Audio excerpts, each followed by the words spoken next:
Greetings, sentient beings. This broadcast is not intended for children. There will be harsh language and adult topics. So tonight we have with us Kitty. Hello. Hello. And Junie the Apostate. Hello, everyone. And of course, my co-host, Godless Sewing. How's it going? Yay. So today's apology. Well, it's World Apology Day, where all of the people who played April Fool's pranks need to try and apologize and see if their friends will still talk to them. Oh, one April Fool's prank that really fucking pisses me off. It really grinds my gears, to steal Peter Griffin's line, is people who joke about pregnancy or miscarriage.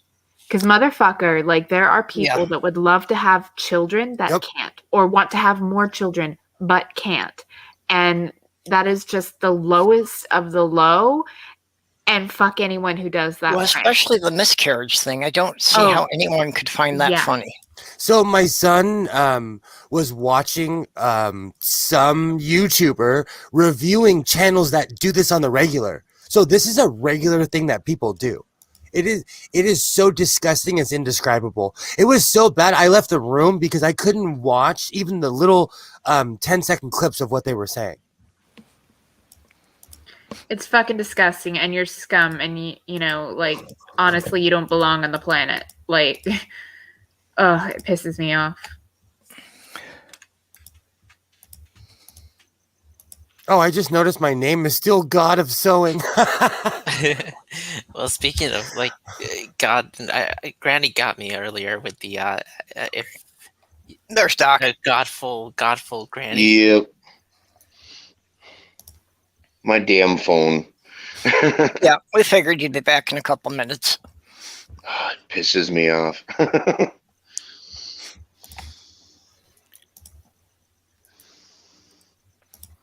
Well, I should probably apologize to my coworkers for trying to convince them that today was not April 1st, but it was indeed March 32nd. That was... Right, that's funny. That one I'm okay with. Now you have me questioning, is there a month that has 32 days? That's how it starts, Junie. See? That's how you have a little bit of doubt, and then all of a sudden you're believing it. And then all of a sudden we will have 32 days. Honestly, it makes sense to just have, all of the months have, 30 days or 29 days. If we're gonna days, I don't fucking know. If we're gonna have this conversation, I have a question, and I honestly don't know the answer to this. Why does February have 28 days? I was going to ask about leap year. I don't even get leap year. I don't get it. Well, it's because there's not exactly 365 days in a year. Mm-hmm. And it's basically there's a quarter of a day. So every 4 years, we have the extra day for the calendar. But, I mean, I'm pretty sure that we would have been better off with, having, 30-day months. Because, 30 or 31 days, I think 30 would be enough. The reason that February got shorted was because after the Romans were using the current calendar, the Roman emperors, they got the names, the months named after the Roman emperors. So July was for Julius Caesar. Mm-hmm. And he wanted to make sure that there wasn't a month longer than his, so he made it 31 days and took a day from February. And then Caesar Augustus wasn't going to have his month being shorter than the previous emperor, so he took a day from February. Yep. So that's why February is no longer 30 days, because 2 of the Roman emperors had to steal a day from it to extend their own month. And of all months, February? Well, I guess I don't mind a shorter, mentally a shorter month like February, because for me, it's the coldest month. But no, we could literally do, 30 days, 30 month, 12 months at 30 days each. And like, there's no need to have 28, 30, 31, all over the place. Well, that would give you 360 days, though. There are 365. Yeah, well, it would make more sense if, like, every other month, that they were all either 30 or 31 days. And, like, the 31 days was every other month. Can we get rid of daylight savings as well? Yes. We should get rid of Yes, daylight savings, and we should go to the 24-hour clock, because especially when I'm trying to coordinate times with people in other countries, and it's like, oh, that's tomorrow morning for you. So actually, I was talking about 11 p.m., not 11 a.m. Yeah, exactly. And plus, there used to be 10 months in the year. That's Yeah. why the 9th month is called September. Yeah, When well, it's actually, sept, it literally means 7. Yeah, well, that's December. September, Is 10. October. Yep. Yeah, September, October, November, December was 7, 8, 9, Yep. 10. Don't you ever go to bed? Sometimes. But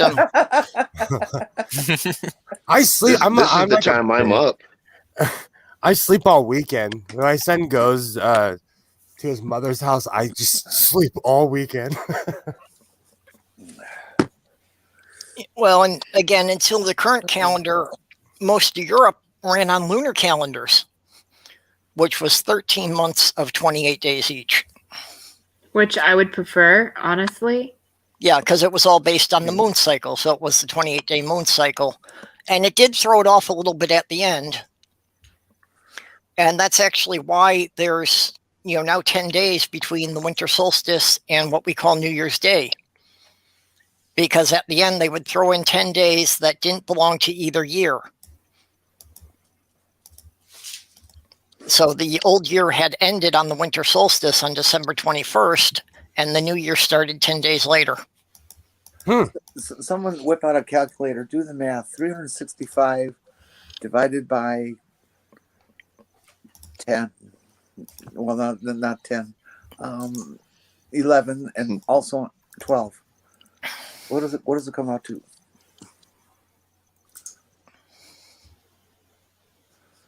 Well, 365 divided by 10 would be 36.5. Yeah, I know that one. That's Well, you said by 10 and Yeah, I then know. by I didn't mean 11. I didn't mean to. I meant 11 and 12. Divided by what again? What? 12? We could change all the names of the months to supervillains from Spider-Man's Rogues Gallery. That would make me happy. Oh, Doc, you made me happy just by saying that. I agree. I will sign that petition. October can be changed to Doc Ock. There you go. That was the first one I was thinking of. That was I the love first it. one I was. Oh, that's awesome. I love it. Hey, as a former pagan, like, who used to believe in, like, the zodiac and stuff, like, the serpent bear, like, the 13th zodiac sign got gypped because it got removed from the zodiac, even though there's actually one other sign that got kept that actually the sun or whatever, like how they determine it, like, is actually in that phase for less time than it is in the serpent bear, which was a ficus, which falls in December. It basically falls between Sagittarius and Capricorn.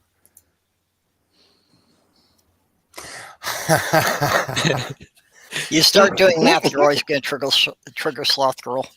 I love you, Sloth Girl, for that one. Me too. That's why That's beautiful. Lovely. I have a lot of math problems. I used to be good at the 4 basic functions, but I have trouble remembering what should be divided into what to achieve what result. You know what I mean? Yeah, I always get the order of operations off. Exactly. I just, and it's so frustrating. I feel so stupid. No, you don't need to feel stupid. Like, honestly. Yeah, they just got to use parentheses. You know, No. I get mean, rid of the I mean, ambiguity. let's say I want to. Let's do a time, speed, distance formula. Okay. How many feet do you go in 55 miles an hour in 1 second? I can't do that. I can't even begin to tell you how to do that calculation. So I try to do that. Like when I go to Vegas, when I leave a certain gas station in Mojave, I know it's gonna be 2 hours before I see another gas station. No, but I want to know how many feet do I travel when I'm going 55 miles an hour in 1 second. But what I'm saying is the only reason I know that is because that's going 85 miles an hour the entire time. I'm trying to remember the equation for, I think it's velocity, but I think it was like time over distance. Is that correct? I don't know. Okay. Something Not like my that. subject. I'll tell you. Yeah, I failed physics. I challenge myself because nowadays they have Common Core math, and I have to sit down and think about it because I was never taught to think the way of Common Core math. They want to know how you got there, and they could kind of care less about the answer. Yeah, no human being on Earth ever thought about the way they do in Common Core. Yeah, and I'm the kind of person where I want the effing answer, and I could care less how I get there. Well, I'll be back. So- I gotta take the sheep out. I mean, you give me the numbers x divided by y, and I can whip it out in my head. Mhm. I can't figure out which one. If I'm just facing a problem, I can no longer remember which one goes in which place. You know, which is dividing into what. I can't. I just can't. Something as I've gotten older, I just can't remember that anymore. It's just not there. Were you good at math back in the day? No. Okay. No. I have an extremely eidetic memory, and that's the only thing that makes me good at math. That and when I'm really good at counting money. I'm infallible when it comes to counting money. I can do percentages in my head accurately. Multiplication, I've got all the tables memorized. Mm-hmm. Very, very solid. And division is not a problem. Counting, I can count by 3. I can count by 5. I can count by 7. I can count by 9. It's just Do better than me. that I can do all that stuff really well. But Okay, Sloth Girl's joke is hilarious, and I'm gonna start. I love that. I'm gonna start writing these down, and I'm gonna make a Sloth Girl book of all the one-liners of Sloth Girl. So I know someone that has recently passed that was a good guy. My ex-wife's dad was quite a character. Like my dad, I think it was that generation. They were just really outgoing people, obnoxiously outgoing. And every time we'd go out to eat, and he was a bigger guy, he was an older guy, and he was really charming, but he'd always walk up to a waitress and say, "Hey, you want to see a picture of my ex?" And he'd reach in his wallet and he'd pull out a picture with an X on it. oh yeah, that's like something that used to go around. People had a wallet picture. It was you want to see my pride and joy, and it was 2 household cleaners. Yeah, exactly. Exactly. My dad, there was this one bartender that she worked at the country club at the place where my dad used to go golf. And, she got along great with all of the fucking horny old men. And one day the guys are all grouped around. They're having drinks after being out on the course. And, they started talking about tattoos. And she's like, "Yeah, I got a tattoo." And they're like, "Really? What of?" And she was like, "A mouse." "Well, where is it?" And she pointed towards her crotch. And then, they're like, "Oh," and she's like, "Hey, you want to see it?" And they're like, fuck yeah. So she pulls down her pants to like just like the pubic hair line. And they're like, there's no tattoo there. And then she looks down, she's like, damn it, the pussy must have ate it. Oh, that's a good Oh. writing that one down too. The pussy must have ate it. That is gold. That is gold. And you can see why she got along with the horny, old guys. Yeah. Now, I liked her. I can't remember her name, but like when I used to go down to golf with my dad, she was funny. See, I don't mind. Of course, I'm an old person now too. But when I was much younger, I did not mind talking dirty with the old folks. I'm back. I figured it's all they had left. It's okay. You can talk dirty with them. What the hell? You're right. Yeah. I made my my grandfather's friend uncomfortable once because like we were out bowling and like he basically had helped me out, and he went to give me a hug, so I planted a little kiss on his cheek, and he turned like beet red. It was really adorable. Aw. Like That's chaste old men. Well, he fucking paid me money for making a shot. Like when I picked up the spare, he was like, "If you pick this up, I'll give you $20." And I was like, "Okay." So I did, and then I gave him a big hug and a peck on the cheek when I made it because I was so excited. So you were a bowling hooker because you got paid, or?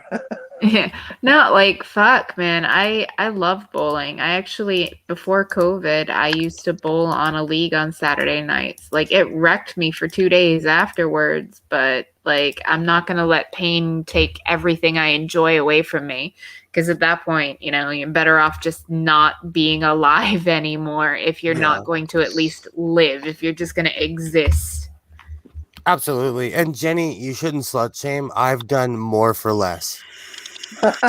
Same. I have to. Yeah. I have no problem with actual hookers. And Exactly. I technically, I cannot bowl to save my soul. I thought I was great at bowling, and then I stopped drinking. And I realized I was just better at drinking than bowling. I mean, a lot of people actually bowl better when they've been drinking because they don't overthink it. The best score I've ever had bowling was about a 76. My best game, I think, was a 235. Yeah, I'm not sure what my best was. I just remember being so excited when I finally broke 100. Yeah, I had a 160 average, like on the bowling league. So that wasn't amazing considering there were a couple of pro bowlers that bowled on the same league, but it was a fun league, like not a high money league. So you had people that had like, 230 averages. Oh, wow. Like you can't make mistakes when your average is that high. One mistake and you're fucked. But go ahead. I was in a beer league in Oregon, and it was like it was the greatest league ever because it was just a bunch of older people, and so we would eat great food and bowl, and like it was actually a really good environment. I miss all those people. I love the bowling alley. I joined a league down here, and people are acting like they're professional bowlers. They come with embroidered shirts and their own shoes, and it's laughable. Well, that's the best part about bowling is the shirts. And fuck, I got my own bowling shoes. Oh, I do too. Satin with the great embroidery on the back. Yeah. Because I'm a collector, I buy old bowling shirts because they're amazing. Especially the ones that look like leisure suits from back in the day. Oh God, leisure suits! What a just an awful abomination of style. Okay, now I gotta I'm know waiting what for it Force looks to like. I was back so in the pissed at my mainstream. dad because he buried my mom in a leisure suit. You know, she had a couple, and it's like, Dad, Mom had beautiful dresses, and you bury her in a fucking polyester leisure suit. Like this. This is a wannabe leisure suit right here. This is amazing. I can't wait till it's hot enough to wear it. And I fixed the back. There was a giant hole. There was a giant hole in it, so I fixed it. But this leisure suit's amazing. Okay, so that's what a leisure suit is. Well, that's not a true leisure suit. No, this is a wannabe coverall version of it. Yeah, a true leisure suit is, gosh, how do you describe it? It's a polyester tuxedo. It's basically cut like an Oxford shirt, a button-down Oxford shirt, except it's sized to be a suit coat, an overcoat, and it's made out of polyester. They're completely boring. They're completely ugly. They're always a match set with pants, and they're just awful. It's like a man bun of today. They're just. No, this is a mistake. A lot of those are aging out because I don't see them in stores as much as I used to as someone who lives in thrift stores. So that whole generation is kind of passed by. It's actually I didn't know sad. they were around anymore. I thought they went out with disco. No, but the thing is, like, you can I don't even want to say this. How can I say this nicely? As each generation passes, when they pass, their family gives their clothes to organizations, Mm-hmm. So you can tell which generation has passed by the clothes that are coming through the processing centers. Yeah. And so a certain generation of people are long gone, and so that style of clothes doesn't come through anymore. So if you see a leisure suit or something like that, it's kind of rare. I wish my dad would have had taste. If he didn't. My mom made for herself. I can remember it so distinctly when I was about 9 years old, 10 years old, and she made herself this beautiful satin dress that was cut in those days it was called Oriental style, with a high collar and these frogs for closures that came diagonally off of her shoulder.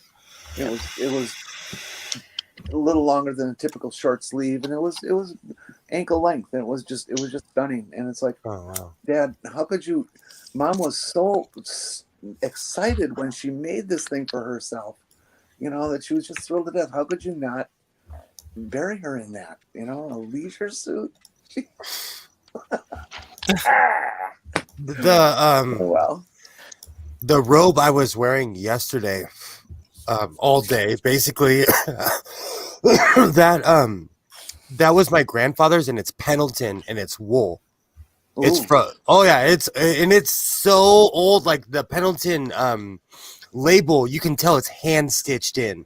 That's how old it was. Wow. It is so warm and well put together that it still is presentable and looks good, but they just don't make clothes like that anymore. Because it has to be at least 40 or 50 years old. Yeah. I've told people that, when I die, don't put me in a suit, because virtually no one I know has ever seen me in a suit. Just if you're going to insist on having a viewing, put me the way that people are used to seeing me, in my denim jacket. I agree. With the Triceratops head. Right. Because then it just turns you into a different person. You just made me think of something. I'm going to write down which vest I want to be buried in. If it fits at the time. My father obsessively he was extremely morbid, so trigger warning to anyone. But before he passed, years before he passed, he would tell us, this is how I want my funeral. This is how I want my funeral. For at least 10, 15 years, he would tell us. So when he passed, we gave him his pipers, even though he's not Scottish. He had full pipers, 21 gun salute. It was a show. But we did that because the old man gave us, the last 15 years of his life, he told us, if you don't, and sometimes I think my dad was an atheist. I'll never know in the end, but like he used to always say, if you don't give me my pipers, I will haunt the hell out of you. But really what he was saying is honor my wishes. And we did. Well, Will, you just tell them what you want to be married in, because when you're dead, it doesn't matter if it doesn't fit. They can carve off the spare tire before they button it up. True. So true. So true. You gave me even more hope, Perp. Even more. No, I think it's important. I don't know. I don't believe in much, but it was important that we fulfilled the captain's last wish. And it was awesome because like the black side of my family was like, they were all looking around. They're like, why is there a bunch of guys in kilts here? Oh, it was awesome. It was awesome. Yeah, and if everybody makes a will, then just like have it, legalized or legal. I don't know, have the legal documents or something. Well, you have to get it notarized. Notarized. Yeah. There you go. That's I have to type it all up, and I have to, get it somehow legally certified so that Sloth Girl is in charge of everything. Because if it's left to any of my siblings, it's not going to be anything the way I want it. Yeah, I can't tell you the countless of times where in my family and my partner's family, where a lot of the things that these people wished for didn't get what they wished for. You should be able to go to an attorney easily. Yeah. And just get a power of attorney written up and signed and notarized and all that stuff, and it's a legal enforceable document. Exactly. Yeah, that's we need to both do that for each other. Just for anything else that comes up, if one of us is in the hospital and can't speak or whatever. And I just wish the hospital I go to would stop asking me about those kind of special orders. I'm coming real medical treatment, and you're asking me, what do you want to do if you die? That reminds very me. Encouraging. Oh, Jenny, you so reminded me of something. Okay, AAA. I'm putting my fist down. Stop sending me life insurance brochures. You guys are acting like you know something I don't know. You're scaring me. Oh, I get it from Gerber. Oh, AAA, you are scaring me. Do you know something I don't know? Last time I went. I don't know what's going on, but they keep on sending me life insurance stuff, and it's making me paranoid. my biggest after death fear is dying, of course. Which I didn't used to be afraid of dying, and I am now. It's strange, probably because it's a reality coming up. But anyways, my two brothers were supportive of me in transition, but I've never believed that they were 1,000% behind me. Okay. Yeah. And I feel like they both have enough stubbornness in them that they might try to do something, which happens to a lot of transgender people, which is their relatives will take them and dress them and bury them in their dead name, in their dead gender. Yes. Yeah. Well, I can see a lot of name people too. doing that. Thinking that like the extended family and people that hadn't seen them in years would expect them that way. Yeah, and that's my biggest fear. Yeah. I'm just going to let my brothers know that I'm going to hire a couple of my biker buddies to come to my funeral, and if they fuck with me, they're going to get beaten to a pulp.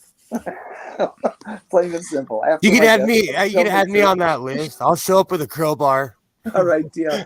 I'll show and an angry look. I have angry eyebrows. I have attack eyebrows. I'll show up with a look.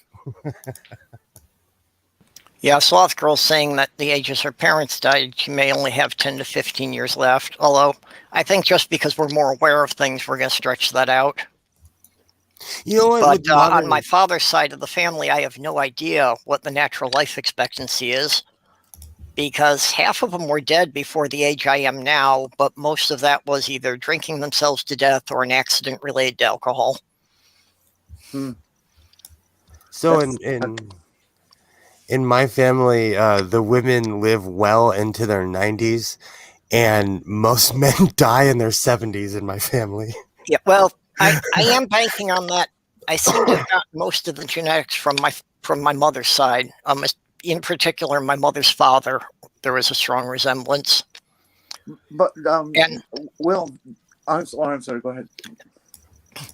well, as far as my mother's parents and grandparents, the youngest of the lot was 87 when they died. Oh, So, wow. Based on that, and with how medicine has improved and so forth, I think I've got better than average odds of breaking 100. My grandmother, she died a year before my father, and she lived to be 99. Yeah, my mother's 93 now, and she's still going around doing her normal business. That's awesome. That's awesome. See, people are living way longer. Yeah, it was actually just last year that she finally decided that she shouldn't be driving because she's having problems with her hip and can't move her leg from the gas to the brake fast enough. Mm-hmm. Did you get her hip replaced? Well, she did, and that's when she decided she shouldn't be driving anymore, is after the hip replacement. Oh.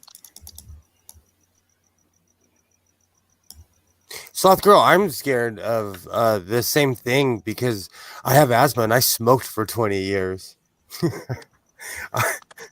So I'm.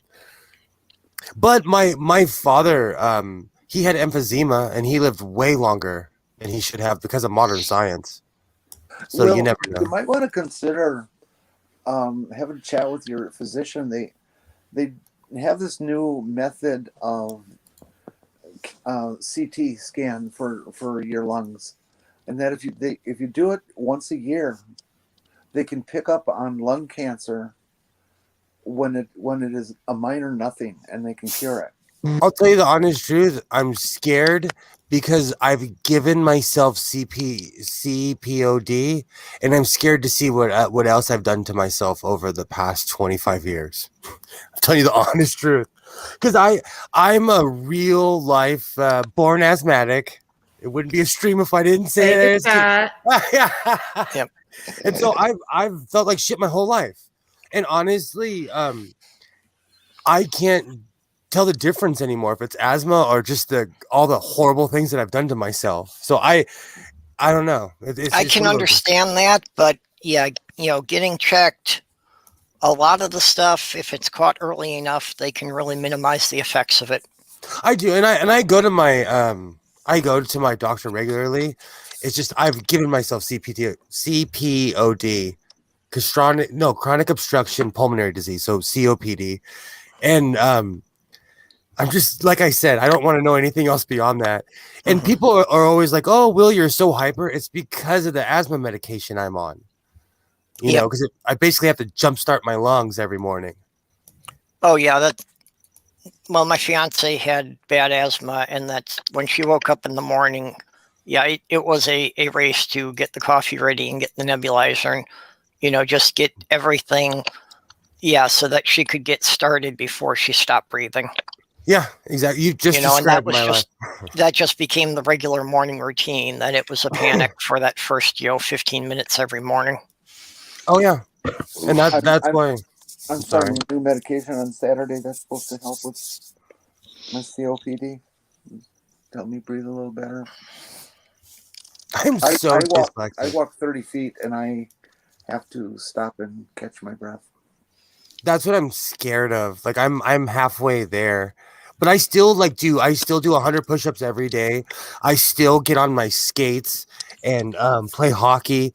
I try to stay active because that's the one thing I saw. My father sat in front of his computer and tuned out the last 20 years. So as long as I don't do that, I think I'll be okay.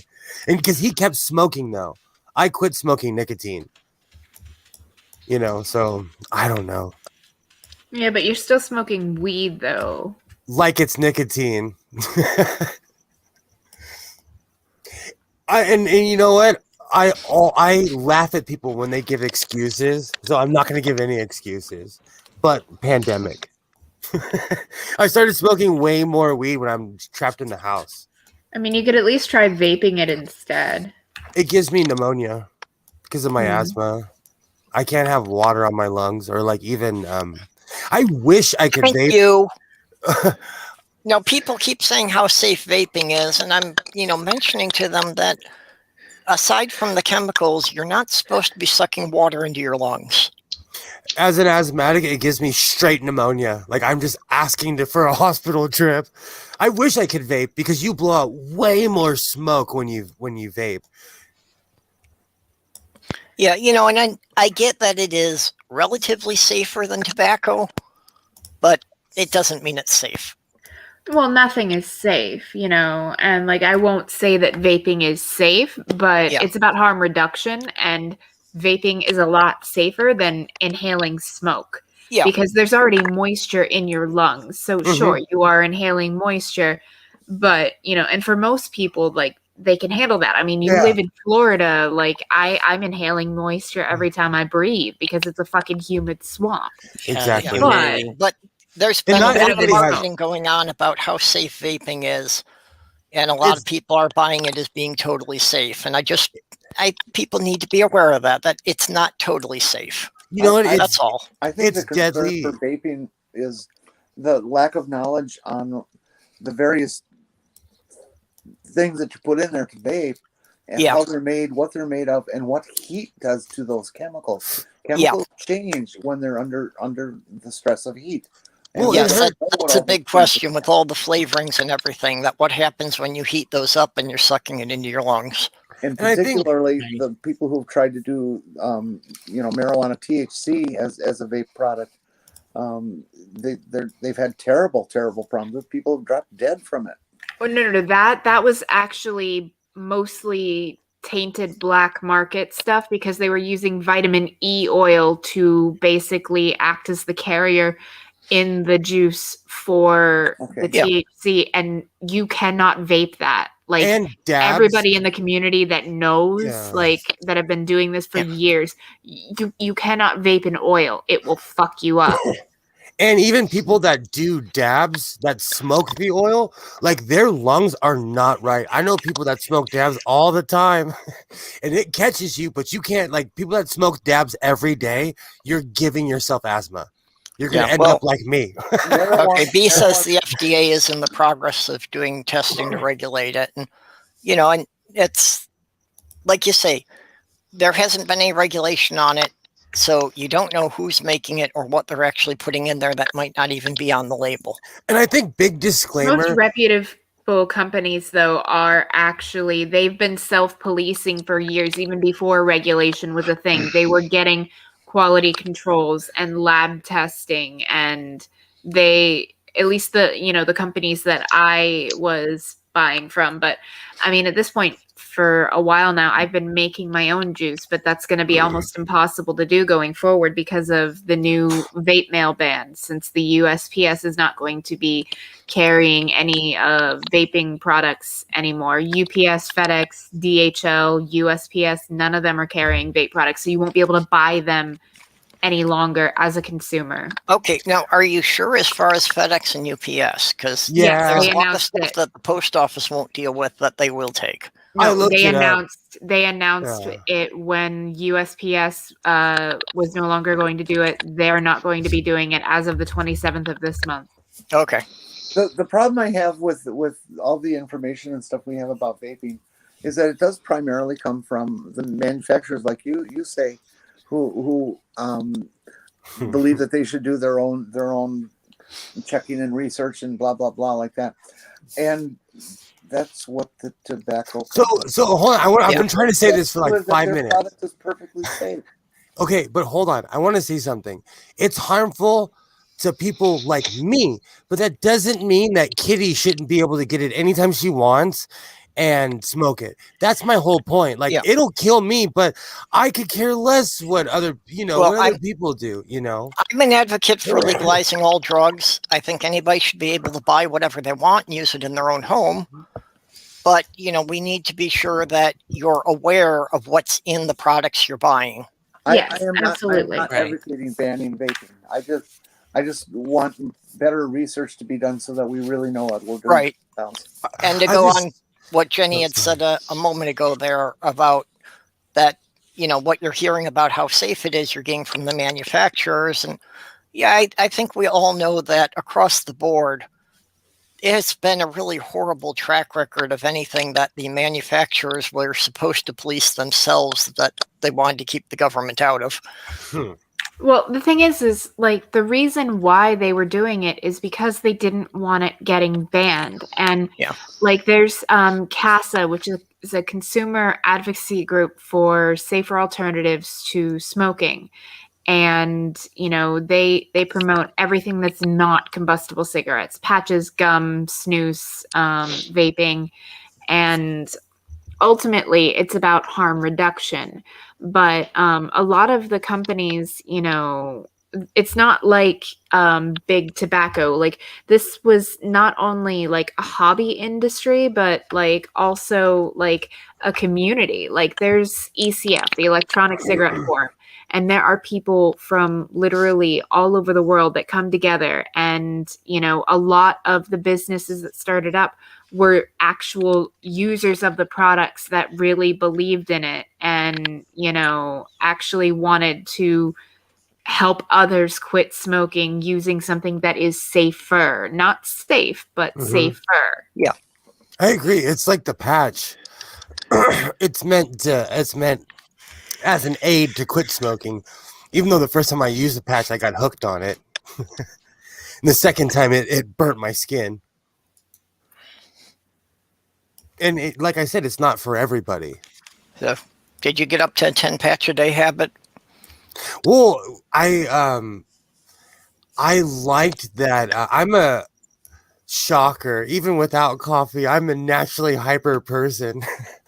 So I liked that teeth biting buzz all day.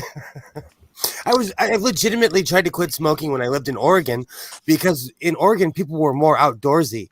And I came from LA like literally with smog in my hat, smoking 2 cigarettes in each hand. So I liked the outdoor life. I liked hiking. I liked getting in the car and going out in the middle of nowhere. I loved it. So I quit smoking for a year. And then I met my ex-girlfriend. I started smoking again. Well, I guess it's better than chewing. I don't know, personally speaking. Maybe because I'm in the dental field, like I'm glad I don't deal with any chewers. Chewing is just gross. Swedish snus is better than chewing tobacco because it's processed differently. And actually, in Sweden, like they actually have higher usages of tobacco per capita than the United States and other places, but they have a lower instance of cancer because they're using snus rather than smoking.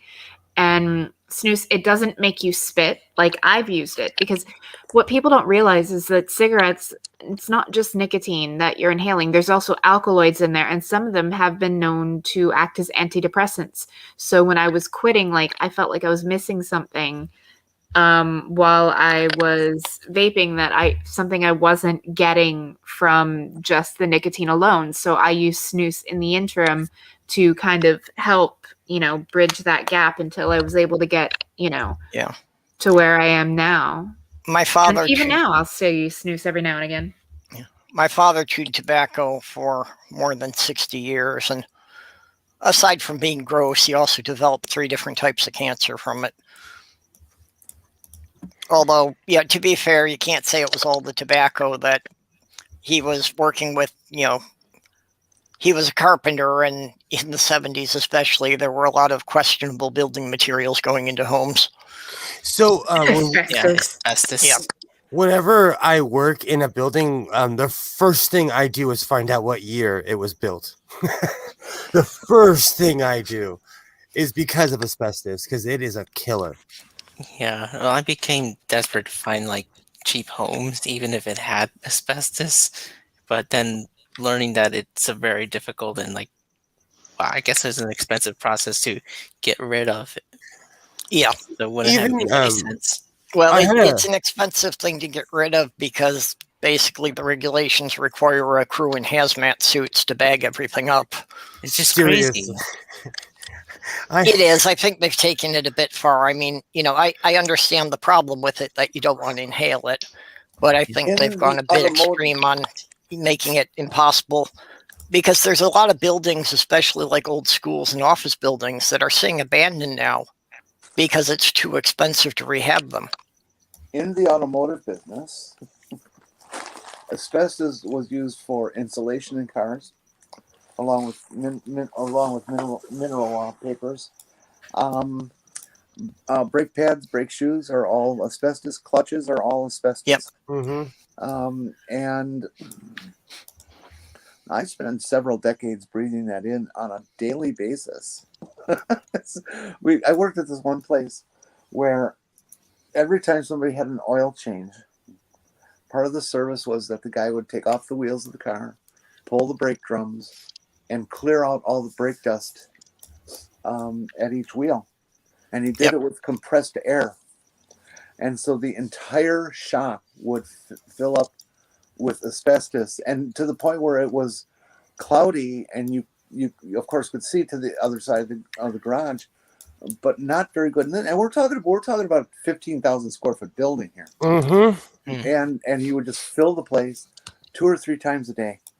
Oh yeah. Wow. Wow. Yeah. And so that's how much asbestos I've had in me. And I'm just waiting for mesothelioma to show up. Yeah. Well, how old the cars had to be to have them? They stopped using asbestos in the 80s and started going with supposedly safer materials. I don't know what they're made of or what the research says that. Well, now I gotta ask, how old is? Ceramics are very popular now. Yeah. For a lot of brake work, and those should be fairly stable because the ceramics are known to be just earthen materials and glass materials and that sort of thing. Yeah, well, still not good for your lungs if you're breathing in little fragments of glass fibers. Of course not. But even with my asthma, I've done some pretty. It's particularly bad because when you look at it microscopically, it's got barbs on it. Yep. Oh boy. It's the worst. That's like when I first got my paint gun, I would do cocky things like not wear a mask when I would paint large spaces. And it got to the point where the paint would burn my lungs if I wasn't wearing a mask. Yeah, see, painters in the car business nowadays are using fresh forced air respirators where their entire head is enclosed, and they are pumping fresh air from outside. Oh yeah. The paints today are isocyanates. My dad's. And if you want to know where isocyanates come from, maybe you should look back to the little incident in Bhopal, India. when DuPont fucked something up and killed, what was 100,000 or something like that? Yeah. Oh, DuPont. Wow, that's a story, huh? Do you remember? Hold on, let me look it up before I start quoting things that I half remember. I was gonna say my dad's been a car painter since I was born. So that's 30 years now. Oh, he could tell you all about the changes in paint and stuff and the toxicity. Yep. Oh yeah, I bet. Well, that's something I'm aware of. Yeah. Yeah. Just working on old houses, the lead paint issues as well as the asbestos. You always wore a mask when you painted, and then it moved to respirators, and now everybody's using the outside air, forced air. As well as the asbestos. Hello, can you hear me? Yep. Yeah. Okay. I was wondering because you'd seemed awfully quiet this stream. Mm-hmm. No, I mean, I just got back from another shutdown on my phone. Mm-hmm. And when I came in, the thing didn't say the mic was working, so I wasn't sure if it was going to be working. So. Oh, they made a movie. Oh, wow. So back in the day, there was John DuPont and Mark Schultz, and John DuPont was, I think, he was an heir to the DuPont fortune. And I can't remember who killed who. But it always stuck out in my mind because they shamed him for being gay. More for being a murderer, they shamed him for being gay. Because that's how awful the press was back then. And even as a kid, I caught on to it. Yeah, well, and in business, having your rivals killed was just a common thing. So Yeah. Well, and that's another thing. They were shaming the entire company because this man was gay. Oh, jeez. It really used to be bad. I can remember instances in the 60s where I was too young to understand. I didn't even know what homosexuality was, queer, any of that at all. No awareness at all of it. And I remember hearing about this person or that person in the news that they were being tried or prosecuted for something that the expressions news would use of things like Sodomy. Indecency. No, nobody ever used that word. Indecency or oh god, but it was very usually associated with a men's room or something like that. And, Oh wow. And then the people who were actually involved in it were talked about in very, very negative terms, and I can remember hearing adults talking about people should be executed. And I had two teachers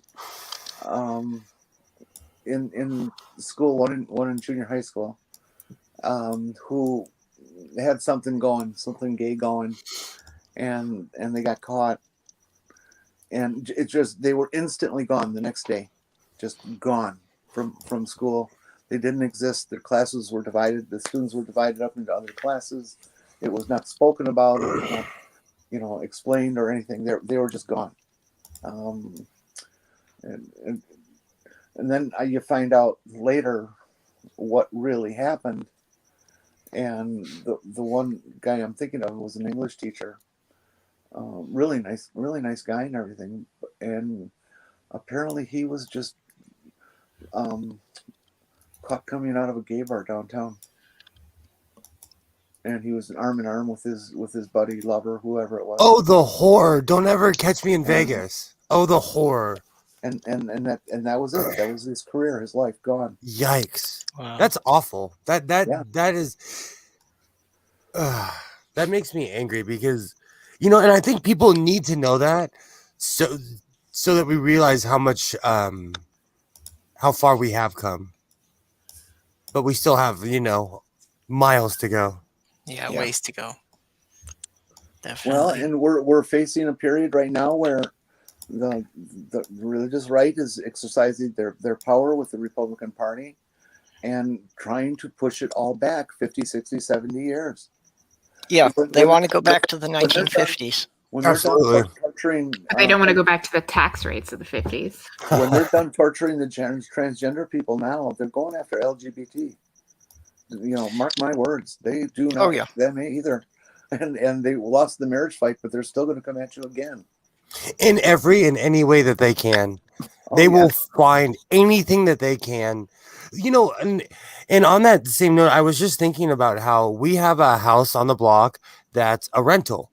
And we've had nothing but problems with people that have moved in there. And in the past 3 years, we had these two men that are married that have moved in there. They are the greatest neighbors I've ever had. They are they're just like everybody else. But they're respectful. They respect the neighborhood. They hang out with us because we have barbecues and stuff. They're good people. The thing that's I tempting. think it's important. I'm sorry. No, the thing that's pretty tempting is I keep hearing it is that labeling yourself as a Satanist versus anything else, like, and when you're trying to either get an abortion or if you are just kind of want to have like a same-sex marriage or be trans, it's that it's a religious right because you're a Satanist, and if you like intrude that, then you're intruding the religious the religious right. Yeah, it's strange that's an easier position to defend. Yeah, so it's like if you're an atheist and you don't want to like put yourself in a specific religion, then it's, you know, it'll be like, well, that's not really like it's not really a religion. So like you can't say like, oh, we're violating your religious rights. Well, that's why the Church of Satan is a parody thing now, and pretty much it's almost all atheists. From what I've seen, it's mainly atheists. I know a few people. It is well, because just like Junie was saying, that they use it to fight for when people are arguing about religious rights. They move their monument in, and it's like, okay, yeah, we're all for religious freedom. Let us be a month right next to your 10 Commandments. That is one. Did you hear the news today? Yeah, I'm interrupting and changing the subject. The Virginia Supreme Court, I believe it was, has made the decision that the city of Charlottesburg, where the big horrible demonstrations and a woman died a couple of years back, Charlottesville. Yeah. I'm sorry, I just can't remember. Charlottesville. Okay. Yeah, Charlottesville, when the guy drove his car into the the protesters. The judge told all the right wingers, "Screw you! If the city wants to get rid of these statues of these horrible people, they can do it." Awesome. Cool. Bye. Yep. Wow.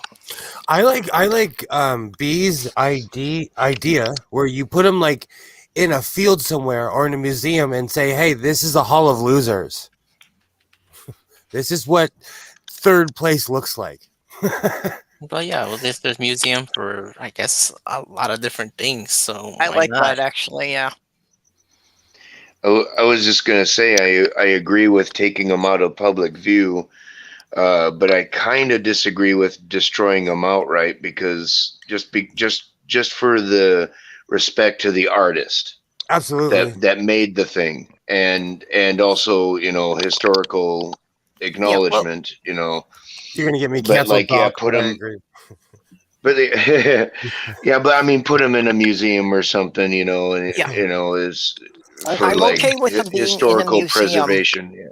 Yeah. I'm okay with them being in a definitely museum out of public where there's a places. chance, but also in a museum, there's a chance to explain the context of why this was seen to be a great person, and that society has advanced from that point since then. Yeah, you can present them in the the only people that thought they were a great person, though, were the ones who were promoting their statues. Remember, most of these statues went in the 40s and 50s to defend Jim Crow laws, to make it clear to the black people in the area that we are still in charge here, no matter what they do with what the federal government does to force us to make you equal. We're still in charge. And quite a lot of them are why. Sorry. So quite a lot of them were actually put up in the early 60s in direct response to the civil rights movement.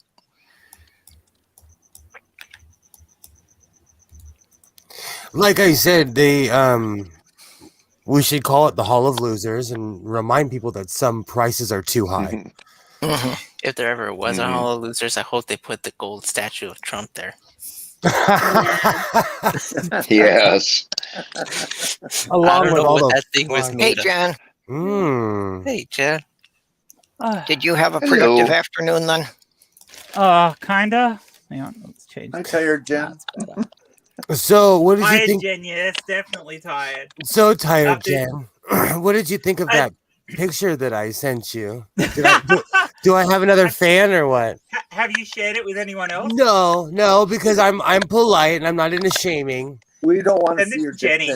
Yeah, please send it to Jen. Go send it to Jenny. She didn't. Oh, now I'm curious. Yeah, you should send it to Kitty too, because that's going to be trolled on our show as well. You know that.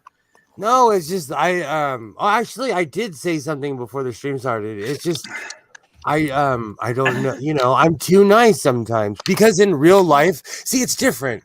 If someone approaches me physically, I know how to defend myself, but I'm not trying to be a dick to every person I come across. You know. I'm sorry, I've got the disabled look at the moment, but I've been working and I haven't. You're glowing. I'm just knackered. You're glowing, is what You you know what the are. worst part about this is? Aside from the old rabbit hutch, which was up the back and needed to be belted apart with like I said, a gimpy, which is a big, a mini between size sledge, which I got Quentin to do for me. Everything else was stuff that I was giving to my niece. So it would have just been left here otherwise and not shifted. So all the time I spent it today actually doesn't help that much with my shifting. But I'm knackered, but I've done the right thing. And she needed the odds and sods that I didn't want. So that's fine. And it does give me a bit more space for storing boxes and getting to and tidying up a bit. As I go. So I'm not going to complain about that. And there's no way I could have done that chicken run, that rabbit hutch without help. It was too big. It was we built this enormous, you know the trestle tables, the plastic top trestle tables. Yeah. Got 2 of those, put them side by side, and built the hutch on top of the trestle tables. So it had this big, enormous hutch that was set up on the trestle tables, and they was all bolted into the plastic on the trestle tables. And of course, because it had been outside, the screws had all rusted, so I couldn't undo it all and get it apart. So hence needing a great big mallet to bash the whole thing to pieces with. Did you keep the rabbits for food? Actually, well, they were my daughter's rabbits, and we got 2 originally. Well, no, we got 1, and then she wanted a second one. And I asked because when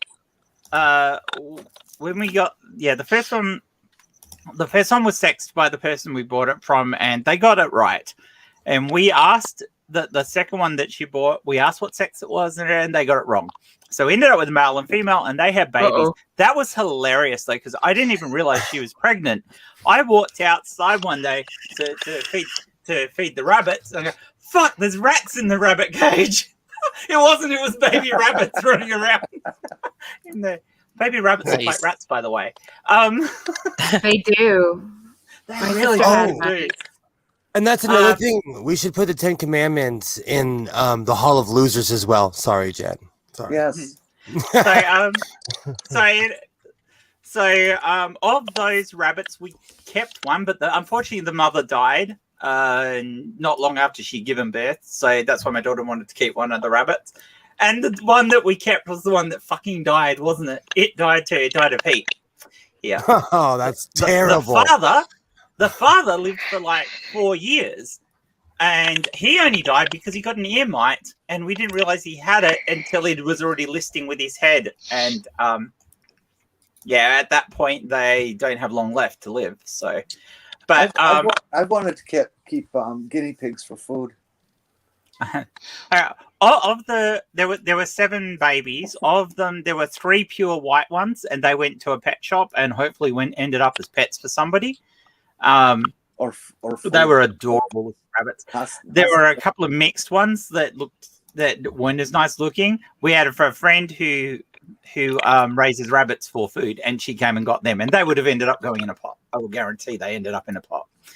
I did not tell my daughter that was what was going to happen because she would have been pissed off, but I knew that was what was going to happen. We had ducks when I was a little kid, and they eventually went to a nice farm to live. A nice farm, yeah. Well, that's the thing. You can have the rabbit that's your pet, but if you've got extras, you've got to get rid of them. And if that means putting them down or giving them to somebody who will grow them to the point where you can eat them, good, do that, because rabbits are a fucking pest if you let them get out. So I had a friend who had illegal Argentine boa constrictors or some illegal snake from Argentina, and he would feed rabbits to the snakes. They were so big they had their own room, and when they screamed, they sound like little kids. And so it gave me PTSD towards anybody doing anything mean towards bunnies. I don't like the concept of live feeding when you've got snakes because it's cruel to the animal that you're feeding to the snake, but B, most animals will fight for their lives, and you can actually get your snake injured because rabbits can kill snakes. They can win sometimes. Nervardia talks about you end that. up without a pet, and you apart from the rabbit that survived. So, I was like 20. I was trying to be tough, but it sounded awful. Nervardia talks about that in some of her videos. Oh. That even a mouse can kill a snake sometimes. Yeah. So live feeding is it's cruel to both animals. I can lots of times. Yeah, I mean the worst part of it is because you've got a cage and you've got a snake in it, and you drop a mouse in it, say, or if there's a rat in there. If the snake isn't hungry, it's not going to be particularly interested in going after the rat or the snake, or the rat or the mouse. But the rat or the mouse cannot get out, so it has to fight. So you end up with this snake that's probably a bit lethargic at the time, having to fight for its life. It's cruel. Yeah.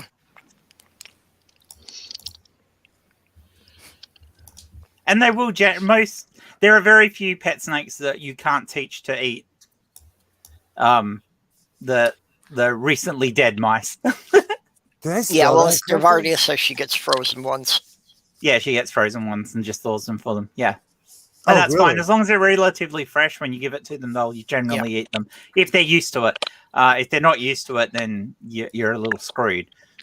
Yeah, there are unfortunately, some that if it's not moving, they won't pay attention to it. Yeah, you've got to at least make it twitch for them to go after it. My snake will not eat frozen at all. So how do you get around it, Kitty? Because it is dangerous for the snake. Well,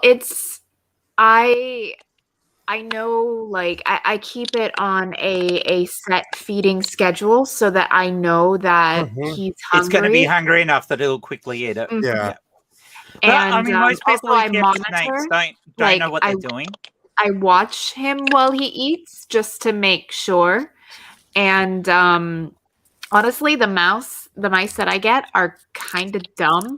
They literally just stand. Feeder mice are. Yeah. It's just stupid. They're white and they have the feeding red eyes. That's all right if you're feeding them mice. It's when people feed them rats that the problem is. Mice are generally dumb. Rats are not. They really are. No, they're little itty bitty mice. So the little mice are pretty thick. Yeah, and honestly, they're kind of dumb. They'll just hang out in the side of the feeder cage because that's another thing. I put him in a separate cage to eat, which is another thing. So he's used to when he goes in there, it's time to eat because that bit of training. Also, you don't want to feed them in the cage that they live in because one, it can make them more snappy towards you, and two, the substrate that is in the cage, if they swallow it, it can cause damage to them. So yeah. I used to have an Oscar in a fish tank that I would feed the little baby frozen mice. I didn't realize how much I was from the city until I lived in Portland, Oregon, and I saw wharf rats that were the size of puppy dogs. So rats and big rats. Oh, they make my skin crawl. They make me jump. I can't handle rats either. We have snakes out here. For that matter, I'm a jump on the chair kind of girl when it comes to rats and mice. If I'm wearing my boots, I'm fearless. If I'm wearing my boots, then William, I used to be the rat tender for UW Milwaukee, and I had care of 350 rats. I had breeding duties and all that kind of stuff. Not me personally. That sounds wrong. Nope, I couldn't do it. That's my ex-father-in-law. He took me to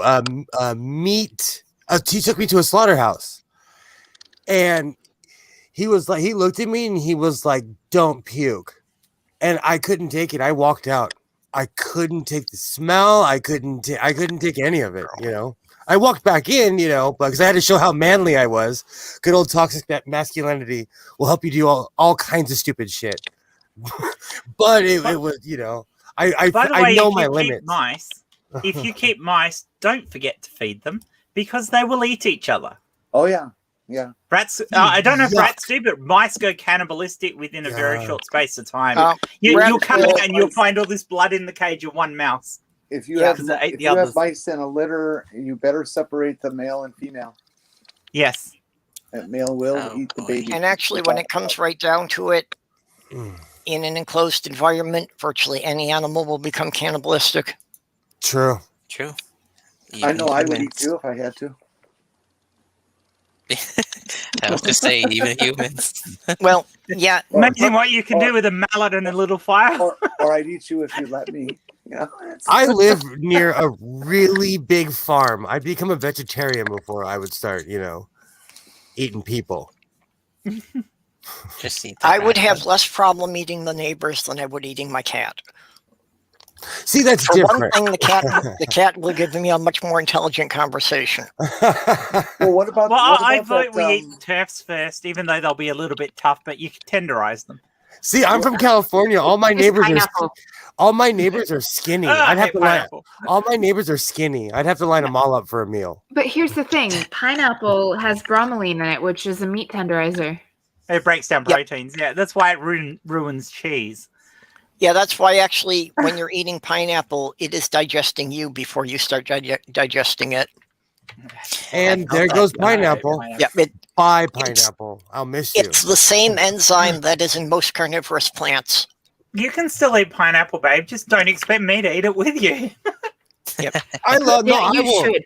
Well, if you love her, you will eat lots of pineapple. Yes, I don't have to. I've seen that. Oh, I- You have that. You have that look. I I've seen love that. pineapple, but I'm kind of sensitive to it. No, I know. I If know what I you're saying. overdo it, I break out. Oh, sorry, I'm slow. I get it. I get why. I know what you're saying because it changes the Because- taste. Yes. If your partner eats Yeah. a lot of pineapple, it will make the taste of their ejaculate much more palatable. Is that And- right? I didn't know Yeah. that either. Yes. And it's Greens make it worse. And especially Makes it for more you, bitter. Will, because if you're a smoker, that tends to make it bitter to start with. So you need to Exactly. balance that out. So you need Well- lots of pineapple. I eat vegetables every day, and it's not rare for me to in real life get a pineapple and eat the whole thing. But that's because I smoke weed and they taste good. Uh-huh. They taste good. I Yeah, love that doesn't pineapple. work, doorknob head. I don't like pineapple. Oh, there's doorknob head. People were asking for you earlier. I love cantaloupe. I could live on cantaloupe. I'm allergic On to cantaloupe. The and honeydew. cantaloupe. On truly Wow. ripe cantaloupe. I hate it when it's still hard as a rock. I like rock melon. Mm. I like cantaloupe, but what Jenny's saying, it has to be just perfectly ripe. If it's underripe, it's just too hard and it's got no flavor then. And if it's overripe, it's too It's the mushy. same way with like mango. I love super soft, sweet, ripe mango, but I don't Yeah. like mango any other way. Well, Yes. that's the cantaloupe. You have to try. You have to push the stem end in with your thumb, and if you can't push it in, if it's not soft enough to push in with your thumb, then it's not ripe. It's not worth eating yet. Okay, so Junie, I'm gonna need some correction on this. Platanos. Did Is that how know- you say it? Is that Yeah. how you? Okay. For bananas? So, yes. Does anybody eat fried bananas? I do. Yeah, Plantains. No, but I Fried would. plantains are delicious. I grew up eating that, and I don't like them. Kitty, can you ripen mangoes off the vine? I don't know. Like I honestly, I wouldn't be able to tell you. I think they do like ripen but I'm not sure. I'm sorry. Like, You realize if you can't get married, you can elope. I hate you, Jen. Um, A perp stream is nothing but one-liners. if you See, buy a now- cantaloupe that's slightly underripe, it will ripen a bit at room temperature. But if they picked it too early, it's not really going to get much flavor. Yeah, and every fruit I've ever craved, I've had to get a restraining order on. So be careful. That's all I'm saying. Just be careful. Oh, we were telling fruit jokes earlier, weren't we? That has something to do And with now the I'm Cinderella craving. movie. Now I'm craving like pineapple and cantaloupe. I'm gonna. Watermelon. I love. I like so, watermelon. so my dad used to send my mom to go get certain foods. It was awesome. It would make me laugh. I'm one of those people. I'm not scared to say this will get cut out one day. I love fried chicken. I eat watermelon by the pound. You can cut it out. Whatever. Do what you want to do with it. That one's free. Will, you racist. Oh, thank you, Junie, for calling me racist. Oh, thank you. It's gotta happen at least on a daily basis. Again, we have a panel where the cisgenders are a minority. Hey, I really enjoy The gay spending table. a lot of time competing with people on the track with my car. Does that make me a racist? And no one on this panel Yes. is hetero either. No, I don't think so. No. I guess technically. Hey, it's the queer panel. It's the queer Disgust panel. me, It's I'm definitely the leaving. queer panel. I like. Well, I like saying- I'm gynosexual, as the kids say these days, but Hey, you're still sitting at the gay I'm- table. It's okay. but I consider myself agender. I mean, I actually used to call myself androgynous. So, what does that Just mean? a Because- gender. I consider myself multiple genders most days. So, androgynous. What does androgynous mean? It means Like- you can't really tell Neither male or one. female. Remember Yeah. the character on Neither Saturday one. Night That Live? was how I grew up, androgynous. Well, because when I hear Yeah. androgynous, I think of the older definition, which is what you guys are saying. So it's still the same thing. I just think of angels. Will, remember the character on Saturday Night Live, Pat? Pat. Yeah, of course I remember Pat. There you go. That's it. Yeah. God, that was a funny skit. Oh, yeah. I was always really weary towards. So why any aren't you kind- on here, Sammy? It's daytime for you. You can hop in. Sammy's here. Sammy's here. Oh, Yeah. boy. Yeah, Sammy, if you Sammy's in did- chat. If you didn't see a link, I can send you one on Twitter. I thought you were in one of the Twitter groups. I put it on already. My favorite crush. Oh, No, Sammy likes you too. Mine used bad to be he's orange, Pagan. but they changed the formula, and it's just not much anymore. Oh, that's like Hawaiian Punch. If Hawaiian Punch isn't full of caffeine, I don't want it. I have a secret, terrible food. Who did you kill this time? I am in love with orange drink. You know, What, that- like that Sunkist non- or that Fanta non- or something like that? Okay. Carbonated, sugar-filled orange drink that comes in a gallon jug. I absolutely love it. You mean like the generic Sunny D?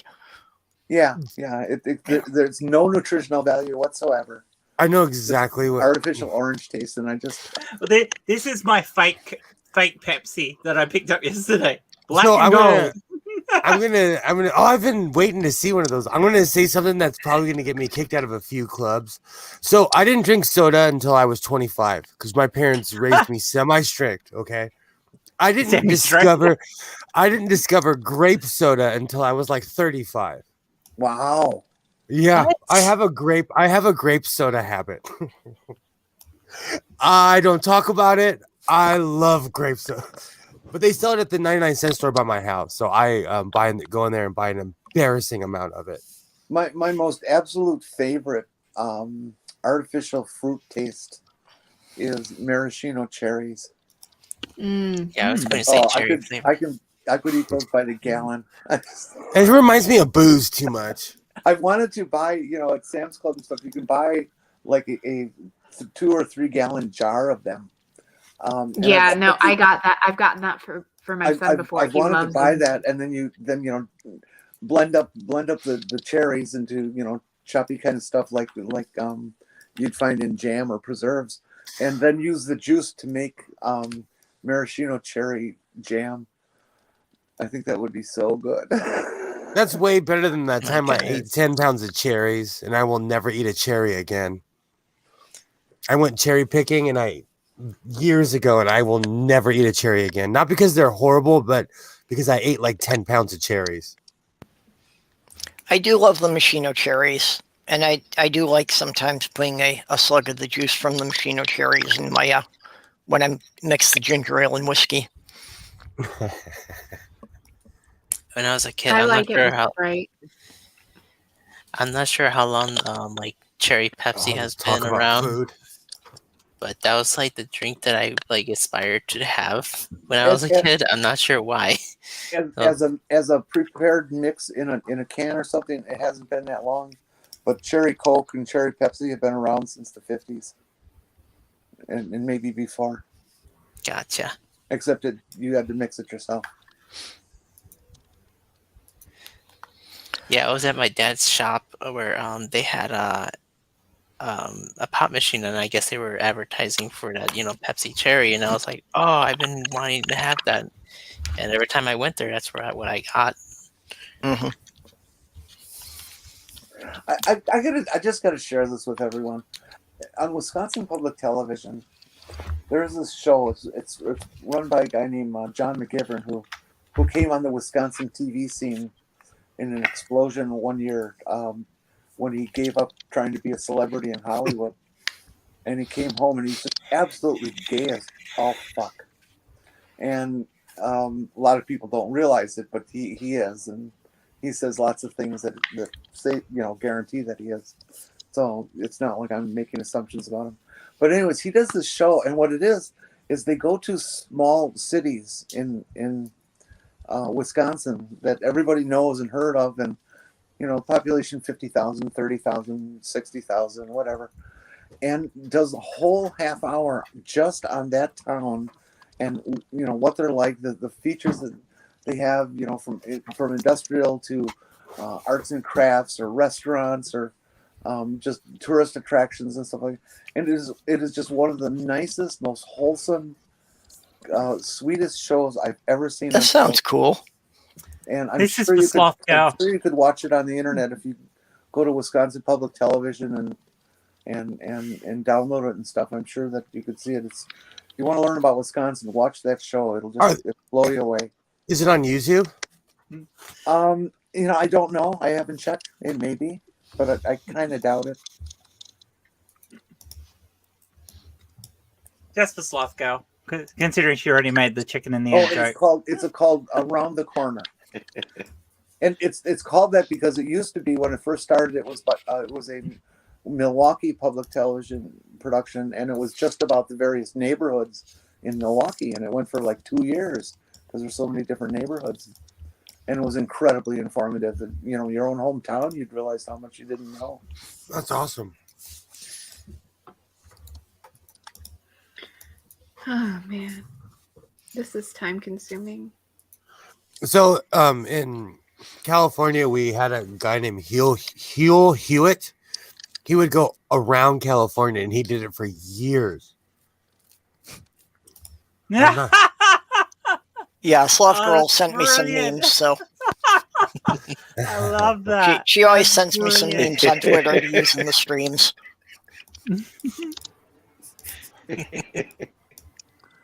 Oh, I missed that. Oh, I'll put it up again. Sloth Girls. That's brilliant. That's corny. Going on ahead, we would be lost without you. We would be lost without you. Kitty, I really there like you go, Jenny. Your background. I really like your background. Oh yeah, it's the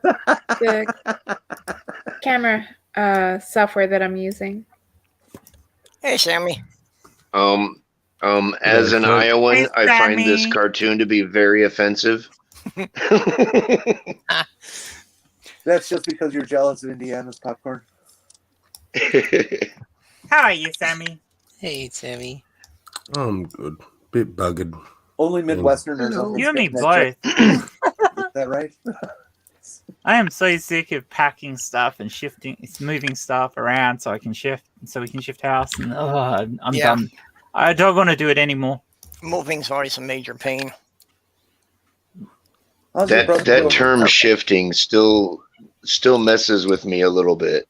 Same. We say both in Australia. You will say shifting and we will say moving. People say both. To be fair, it took me a while to get used to it. Well, I keep thinking you're talking about shape shifting into a house. Is that what a warehouse is? I was watching some show on public television, and they used shifting in that context, and I knew what they meant. Yep. There's another one Sloth Girl found. If plastic is made out of petroleum, and petroleum is made out of fossils, and fossils are made out of dinosaurs, then plastic dinosaurs are real dinosaurs. That's true. Oh, well, there it is. Except petroleum products mostly come from forests, not dinosaurs. Sorry to burst the bubble for people. Yeah, that's true. It mostly is organic. You did with all that science.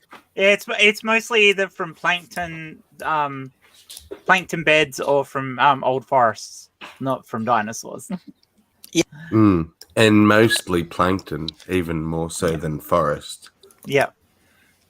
Wait, we're talking about petroleum or plastic? Yeah, Petroleum. petroleum. Okay. Well, plastic comes from petroleum. So. Yeah. Okay. Plastic. And that's the thing that people keep saying about plastic ruining the environment, and we've got to stop using plastic. But plastic is actually a byproduct of refining crude oil into fuel oils. Yeah. So if we stop using plastic but keep using gasoline at the rate we do, then all that means is that there's going to be a bunch of sludge that's toxic that they're going to dump in the environment anyway. Ideally, what we need to do is stop using fossil fuels. Yeah, Amen. but I mean, Yeah. people are demonizing the plastic, but cutting down on the use of fossil fuels would have a much bigger effect than just not using plastic. Go fucking nuclear, everyone. I want one of our politicians in Washington, Mm-hmm. I don't care who, to introduce a bill that makes illegal the use of petroleum and petroleum byproducts. I know it'll never pass, but it will help to make the conversation start, maybe. Even here in Lefty Land, they make a lot of money off of natural resources. They are destroying the state of California and taking any natural resource they can here. You guys got oil wells every half a block in LA. In my town, so there were miners that lived here, and somebody struck gold, and there were oil derricks that they're still pumping oil. Yeah, And they're like right off the highway. You can see them. yeah. All the nutties going up and down. We have hardcore laws and regulations. If you go more north than south, we have what are those things called? They're drilling oil out in the middle of the ocean. Well, not in the middle of the ocean, but you could see them, but they're like every 10, 15 miles in Central California. Drilling platforms. Every 10, 15 miles. And if you know what you're looking at, you could see them. They're everywhere. And they've been there since the 80s. So, Jen, if you're pro-nuclear, what... I think I know your answer, but what's your opinion of ScoMo's gas-led recovery idea? Yeah, ScoMo's a fuckhead. ScoMo today. Yes, not today, in the last couple of days. No, actually, on Trans question. Awareness Day, appointed a fundamentalist woman who is anti-abortion, anti-trans, and anti-rights for women to some degree, because she's a fundamentalist fucking Christian, as Minister for Women. Well, Assistant Minister for Women, but regardless, he appointed a fucking bigot into the position of looking after women's issues. Where that's a fucking where Australia is now competing with the UK to be Turf fucking Island. Yeah, I was going to say it sounds like a Trump appointment that he kept. It really is. I mean, he kept appointing people to head agencies that they wanted to destroy. Okay, but you're just in the early stages. That's one person. In the UK, they have, hundreds of them. We're nowhere near as bad as the UK. Yeah. And quite frankly, I can't see, given how crappy a job ScoMo has... The state governments have done a good job in Australia of dealing with COVID. Our federal government has been a piece of shit, to be perfectly honest. And people are aware of this. To the fact that when we had our state election in Western Australia, the Labor government has won so resoundingly well in Western Australia that they almost wrote the Liberal government off the books. they only had was it 4 elected people. And I can't remember. I think it's I think there are 60 plus elected officials in Western Australia, and the Liberal Party managed 4. And this is the party that used to be our second biggest party, and they managed 4 people. That's it. In fact, the third biggest party is now the second biggest party because they did so badly in Western Australia. And I could see this reflecting federally because the Liberal government has done such a shit job in our country, and I think people are a little sick of it. Do you agree, Sammy? Absolutely. Yeah. Or am I just being hopeful because I hate fucking ScoMo that much? No. Well, if that's the case, then I am too. You know what though? I'm biased. Like Kamala Harris half ruined this state, but she wasn't Trump. But now that she's vice president, I'm scared. You know, yeah, so. she's underneath all of that, with all the things that Biden wants to do to help LGBTQ plus folk. Camilla is a bigot. she's. I don't want to say it, and I know I'm going to get. You know, you could take it out on me in my DMs, but she's Mike Pence with muscles. She believes because she believes in I smoked too much weed today. What is it? Yeah. The gay conversion therapy. She suppresses trans women. She like. Well, she was awful. She was in your state, in a state that is very pro-trans and LGBT. She was pushing to enforce imprisoning all trans women in male prisons, regardless of whether they've had surgery or not. She did. She's the reason why the sheriffs have to separate everybody based on what they identify as. Yeah, because she was so anti-trans. A lot of people are excited. Yeah, a lot of people are excited just because it's a minority woman in a high position, but you know the people who like her haven't really looked at her record. Her record is abysmal. And we all know that Nestle has ruined everything they touch, but we had a drought because she allowed Nestle to come and block our water and steal Southern California's water. Yep. You know what's so dreadful about that? Despite how bad Camilla is, she's still better than Trump. I know. That's so sad. But that's what we have. Dreadful. That's what we have. That's how sad it is around here. It's like they always say, the standard has been set so low. The bar is low. No, because I get trashed because people who aren't from California, they're like, oh, but what about all the propaganda I've been fed? Like, believe what you want. Look her up. The evidence is there. You know, I always say, regardless of what I say, look her up. Her record will speak for itself. Is the bar now set so low that the US is permanently in limbo? Our left is far right. Sorry, that was a bad gag. Something you said. Nestle and Perrier both came into Wisconsin and tried to absolutely rape our water supplies. Nestle is doing it. They set up in Michigan to do it out of Lake Michigan, specifically so they could turn around and sell the water to the people in Flint because they don't have drinkable water still. In Wisconsin, they were trying to hit our groundwater springs with high volume wells and stuff like that, which would have just been devastating for the downstream. Yeah, with what Jen was saying. I made a meme for this last week. What Jen was saying. It's true. I like that. I mean, what you were saying, America's not on its own there. I mean, as we know, the UK's got as many, if not more problems than the US has had. Now it's probably got more. Oh, the UK is falling apart. The UK is fucked. I mean, even in Australia and New Zealand, which are doing a lot better, we still have problems. I mean, we have a fucking bigoted right-wing government in power in Australia. And despite having that, we still do better than you guys did with Trump. Oh, Yeah, well, and Hmm. after Trump was established, then the UK got Boris Johnson to see if they could race us to the finish. Oh, okay. And now Australia and New Zealand are trying to crawl up the end. Though that sounded wrong. No, they actually, I think Did I they think you had ask? it right there. Did they ask for Right, permission? It's okay to crawl up the end if you ask for permission first.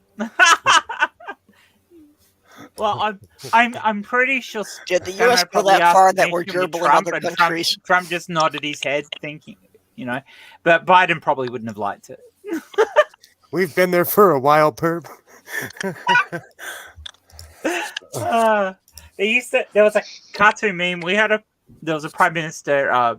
You say we will remember probably Bob Hawke, years ago, back in the 80s. And he was it was a heyday for Labor. He was in for quite a long time, and his second in command, Paul Keating, just couldn't wait to take over. There was a cartoon meme that came out about it, which was a picture of Australia and Bob Hawke with his pants down his ankles, and he was fucking Australia. And you see Keating behind him lifting up Hawke's shirt tails and with his pants down, his cock out, and Hawke's leans around and goes, "Wait your turn, Paul." Ouch! It was funny. I mean, I liked both of them actually. Although Keating was not good for us internationally in that Keating would always say exactly what he thought, regardless of what that did to diplomacy. But I think they were both good prime ministers in their own ways. But of course, we followed that up with another right-wing fundy in little Johnny Howard, the garden gnome of politics. Didn't we, Sammy? Oh, Or are you too young? No, I'm not too young, unfortunately. I was sort of Keating was my forte into Australian politics. I think Keating was the first one I voted for. I mean, I followed what Hawke did, but I was too young to vote. But Keating was the first one I was able to vote for.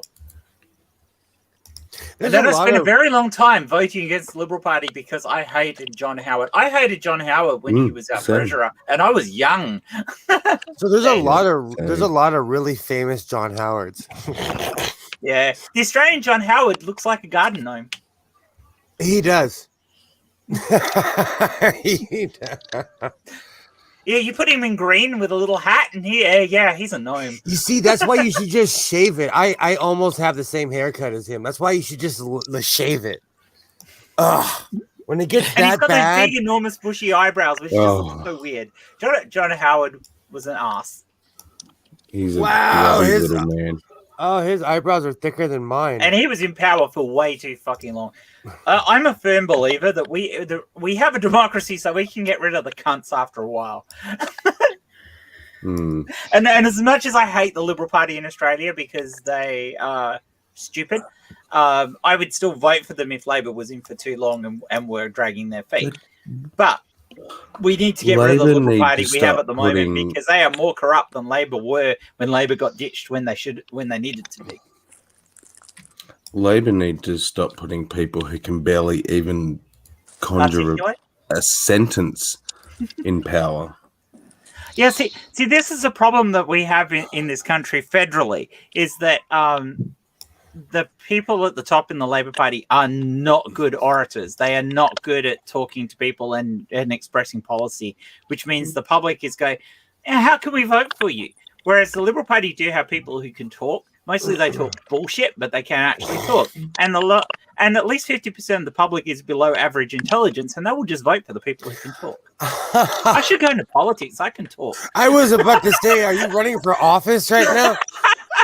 That was a sales pitch. Having said that, I was asked a few years ago, back when we had the Australian Democrats asked me to stand for for the lower house in the federal election, and I said, "No." Vote for you, Jim. You should. Yeah, it was. It wasn't long after I transitioned either, so it would have been one hell of a thing because they were asking me to stand in the town I was living in and where I transitioned. So would not probably have gone down well. But you never know. be different now. If maybe I will. Maybe I'll see. I'd never get in because the region down there is regional, and I'd only stand as a Labor candidate now. I think, even though I more consider because I've moved. I used to say all the time I'm rather centrist. I have become more left as crap's gone on in the world. Mm. I am a lot more left wing now than I used to be, and centrist and right wing stuff often pisses me off now because you're pussyfooting around when society is falling down a hole, and we need to do something about that. And social reforms are the only way to do that. And I apologize to anybody who doesn't agree with me because fuck off. That's my girl. I don't know if social reforms would cure all the problems. I think blowjobs would cure all the problems. We tried that with Clinton. It didn't work out for him. We're all lefties here, aren't we? How about Pretty both? I was just wondering that. Far left. Is Like, Yeah, I'm to I the don't left imagine of you'd be far Lenin. lefty. Like, I mean, I'm way the fuck out there. yeah. Yeah. The political compass. Apparently, I'm more left than Bernie. I'm the Yeah. armed Oh. left. Don't forget that. I'm the armed left. Here's the thing. On a world stage, though, Bernie is a centrist. Like, Yeah. He is. he really is. Like, he is the In Australia, we reasonable would one. consider him a centrist. He isn't even as far left as our Labor Party is, and both our main political parties are close to centre. That's why I said earlier that crack about our left is right, because Kamala Harris is pretty right wing. Yeah. You know. Kamala. Well, Sorry, Kamala. just look at the fact that we got Biden instead of Bernie. Shows you that, they didn't think that anyone who's even a centrist could get elected. Oh, I think that Bernie's probably a little left of centre, but he's not far left of it. Yeah. Why don't we run a true socialist as a candidate to give contrast to Bernie? I don't But think no the average Chomsky run. I don't think the average American even understands what a socialist is. Well, that's what I'm saying. Let's run one, a real one for a candidate, and maybe. See, we do in Australia because we actually have true lefty parties, Well- and we have right wing parties too. But our right wing parties are really right wing. I mean, not just right of centre, which is more what the Liberal Party is. Although in some of their social policies, they're quite right.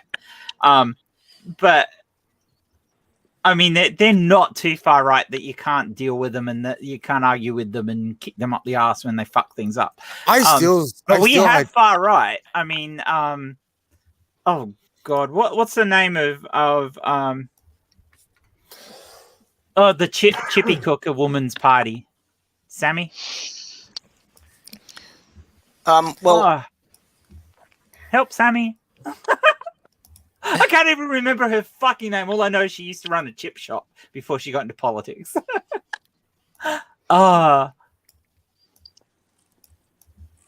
Sammy's buggered off and he can't answer the question for me. Anyway, we've got a couple of far-right parties in Australia and they more or less don't get any seats. Occasionally one or two, and that's it. Because people in Australia go, oh, fuck that. In the early 2000s, Ohio had actually elected a federal representative who was openly a socialist. Oh. Babe, do you remember what her name is?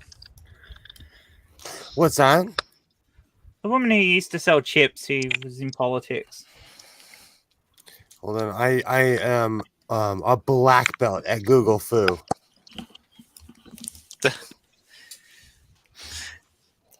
Pauline Hanson. Sorry, that was her name. Oh, she came up first when I searched for chip selling politician. Oh, I can't. Okay, so the reason I didn't remember Pauline Hanson, go watch Pauline Hanson on YouTube. She will give you a headache. She is. Oh, she will. You think that? What was the guy? The woman who came from Alaska who used to think she could see Russia from her window. Sarah Palin. Sarah Palin. That's it. Pauline Hanson is on that level. But didn't she get caught in a scandal where she was? I gotta look that up. Didn't she get caught on camera? Sex scandal. She's a mess. She's a Fucking mess. mess. But she's. She looks like she'll fight though. She looks like she would fight someone face to face. I reckon she'd take a skillet to somebody. Yeah, exactly. Misery style and hot fat in it, because that's the kind of person she is. But she is a. There was a drag act that parodied her called Pauline Pants Down, and she's fucking hilarious. Say, Sammy's back. I don't like anything. That was the song. What was the main thing that Pauline Hanson used to say? Oh, please explain. Please explain. Please explain. Wasn't she? She'd be in the middle of interviews and people would say something to her and she didn't understand it. Please explain. In that heavy Northern Queensland drawl, isn't it? That's where because most Queenslanders don't actually speak with the real drawl. It's you got to go north of Cairns, which is where she was from. So basically, she was a fish and chip Karen. Yeah, she was a Karen. Yes, somehow got into politics and then become the leader of One Nation, the party. Oh, and One Nation used to get a few Senate seats and a lower house seat every now and then. And but they were one of the extreme rights. She wore a full niqab burqa in the Senate. Yeah. She's insane. Yeah. She is. She's fucking nuts, but she is far right. Not as far right as Australia First, which is a supposed Christian party attached to Hillsong. Hillsong is fucking terrible. Yeah. So we have a few far right parties in Australia, but not as many. It's not the same degree. And most Australians are like, oh, fuck off. Isn't Hillsong a cult? I would say it'd be bordering on it. Why is it another thing now that any movement that has first in its name is some horrible religious group? Hey, we're talking politics. We should get Jeff in here. Oh, I didn't even realize he'd come in. Hey, Jeff. Do you need a link? But yeah, Pauline Hanson, go and watch some of her interviews if you want to laugh at a Polly who's as bad as what's her name? Sarah Palin. Does she dye her hair fire engine red? She has to. Sure, that does not look natural. I'm from the land of nose jobs and hair dye. Well, she must dye her eyebrows. The first thing he hears about when he wakes up is fucking Pauline Hanson. I knew Jeff would know who she is. Yeah, she's a mess. She really is. If she wasn't actually, a good thing her party is basically not relevant, because she'd be a real worry if they were. But because she isn't relevant, she is fucking hilarious. Yeah, so she's good for a laugh, Will, but yeah, she first stood for the Liberal Party, and her maiden speech in the Liberal Party was so far right that they kicked her out. Oh wow. Yeah. So she got elected, but did her maiden speech, said a whole heap of bigoted and really far right shit when she stood up to make it, that they actually kicked her out of the party, and that's when she formed her own party, because even though they kicked her out of the party, they couldn't kick her out of her seat. So she ended up going independent. So, and then she formed One Nation around that. So, have any of you heard of Clive Palmer? No. Yes, of course I have. Other than Jen? It sounds familiar. Clive Palmer is our Donald Trump. Yeah. I'm sure I've heard the name in the news, but I don't really have anything connected to it. Is he really going to build a Titanic? I suppose the difference between Clive Palmer and Donald Trump is Clive Palmer has actually been a successful businessman, which I don't think Trump can ever truly claim to be. But having said that, he's the same sort of thing. He's a businessman who goes into politics to serve his own interests as a businessman. Yep. and he's an asshole. So, who did we lose then? So what we would refer to as a Republican. So he's right wing. Has he built the Titanic yet? I have no idea what he's doing. He was said going to sue Western Australia because we wouldn't let him back in during COVID. I saw that. He said that he's going to build the Titanic too. Oh, is he the one? Yeah. I think He's got the money. Very cool. It is very true, Jeff. They threw her out because she was too right wing. It is fucking funny when you look at it. When you look back at it, you see the history of some of the shit in Australian politics. We know what to do with our prime ministers when they're real cunts, though. We feed them to sharks. Well, you seem to have a fairly easy process of replacing them. In the U.S., once somebody's in office, getting them watched out. Elections. It's fucking awesome. Yeah. In the U.S., once somebody gets into a federal office, getting them removed is pretty much impossible. It really is. About the only way you can do it is hire a sniper. That's why I asked that question earlier. That's why how the hell did Lauren Bobbitt get in there? She has a... She wouldn't be able to be dog catcher here in LA. Every time I hear Lauren Bobbitt, all I think is people cutting off penises. Yeah, that's Lorena Bobbitt. Yeah, I realize it's a different person. It's just it's too close. Wayne Bobbitt actually went on to have a really mediocre porn career. He did after his penis got cut off. What the heck? Maybe if you're bored, choice of words. If you're ever bored and you want to see what a cut wank looks like, you should type it into your local search with your local search engine. No, they in the middle of the sex scene, somebody shouts out "cut" and he panics. Oh, he made he made porn. Why not? Could you imagine though being that dude and having that happen? So, in real life, I can tell the story because they all moved away. My someone I knew who was actually like one of the most lovable, smiley people in my neighborhood. He was a man who owned a gardening business, and he was actually extremely successful, where he outsourced it to all kinds of people, and he became extremely wealthy. Long story short, he got a girlfriend while he was out there mowing lawns. He mowed his girlfriend's lawn. And his wife... That's a good euphemism. While this man was sleeping, I won't say his name, but while he was sleeping, she stabbed him so many times that she cut half his wank off and she cut half his face off. But she stabbed him. Yeah. Wow. Oh, yeah. And this was 1, 2, 3, 4, 5, like 8 houses that way. So it was close. This was a while ago, but I woke up and I remember walking down the street and seeing half the police station there and figuring out, cops talk. They said why.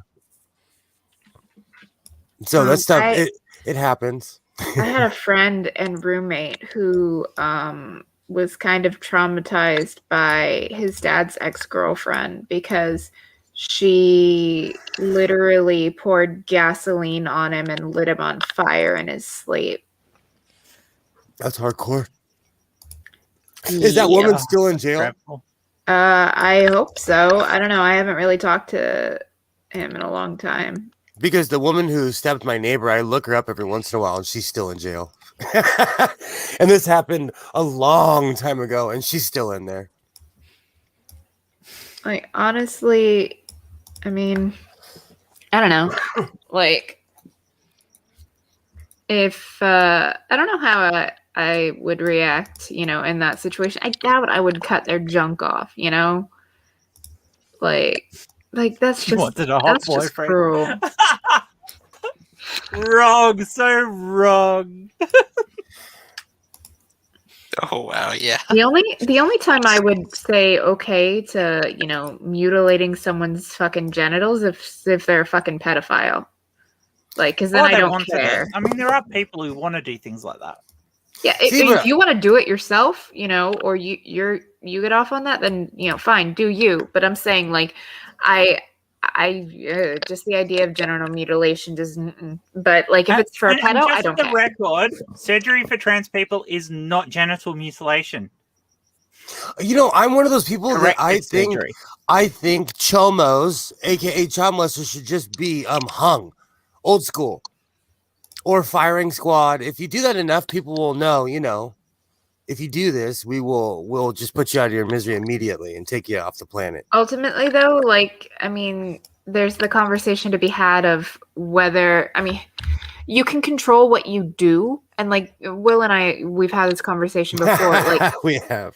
I honestly, in a way, I kind of feel bad for anyone that would, have attractions for underage people, like up until the point they act on it. Because like, here's the thing, like, I didn't choose to be bisexual. So like, I don't know, it's not far of a stretch for me to think that they might not be choosing to have those attractions, but they are choosing to act on them. And a child can never consent. So like, it's a really sad existence if you think about it, that, they have an attraction to something that they can never have. So it is a forced life of celibacy, or forced to, engage in sex acts with someone that you're really not that into.